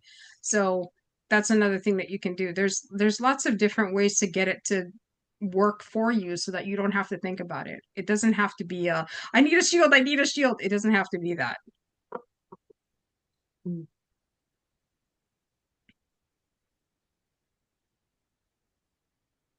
All right, any last things? No, I just want to thank everybody for coming. This Yeah. is fun. This is a good one. We had a really good conversation, talked about a lot of interesting things. So thank you for arriving and sharing what you know and asking your questions and all that. This is why we did it. We love this. So thank you. So much appreciated. Oh, you're welcome. Yeah. Even if Yeah. my head is Question. going to explode. At the bottom in the Question. chat, I have, oh, go ahead. Sorry.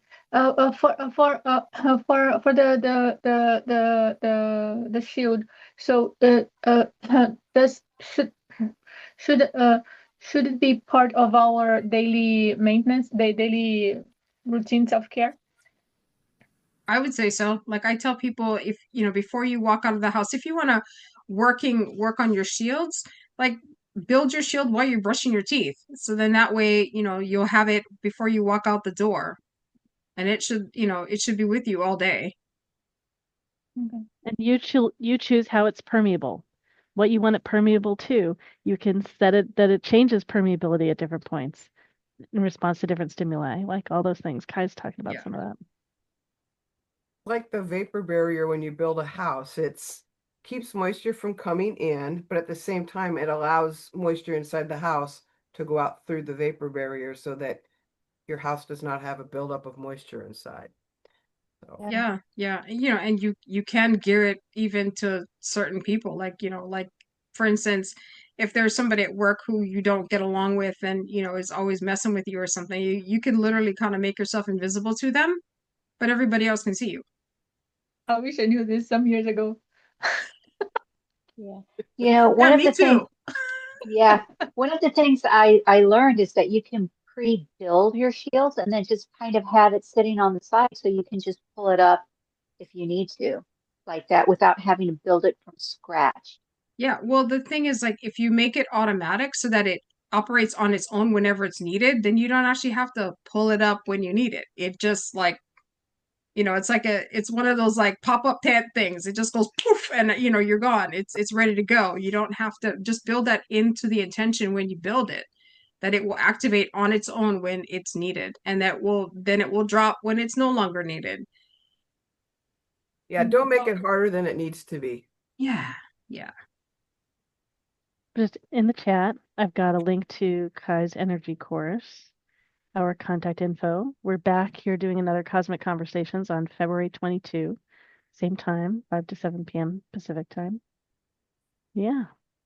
And there's information on Crystal and Kai's information about products and the book and all those kinds of things for you to explore. Crystal, you want to say something about your group? What is your group that people Oh can yeah, I join? forgot. I created a community called the Path of Light. We meet once a week on a live Zoom call. It's every Thursday. Pacific Coast time is 5 p.m. So East Coast, that would be 8 p.m. And it's a little more, it's sort of similar to this, but it's not as random. I definitely get told stuff that I need to talk about during that point. But it's for anybody that's open to wanting to have community like this is, so you can meet with other people that are working and doing stuff like you are.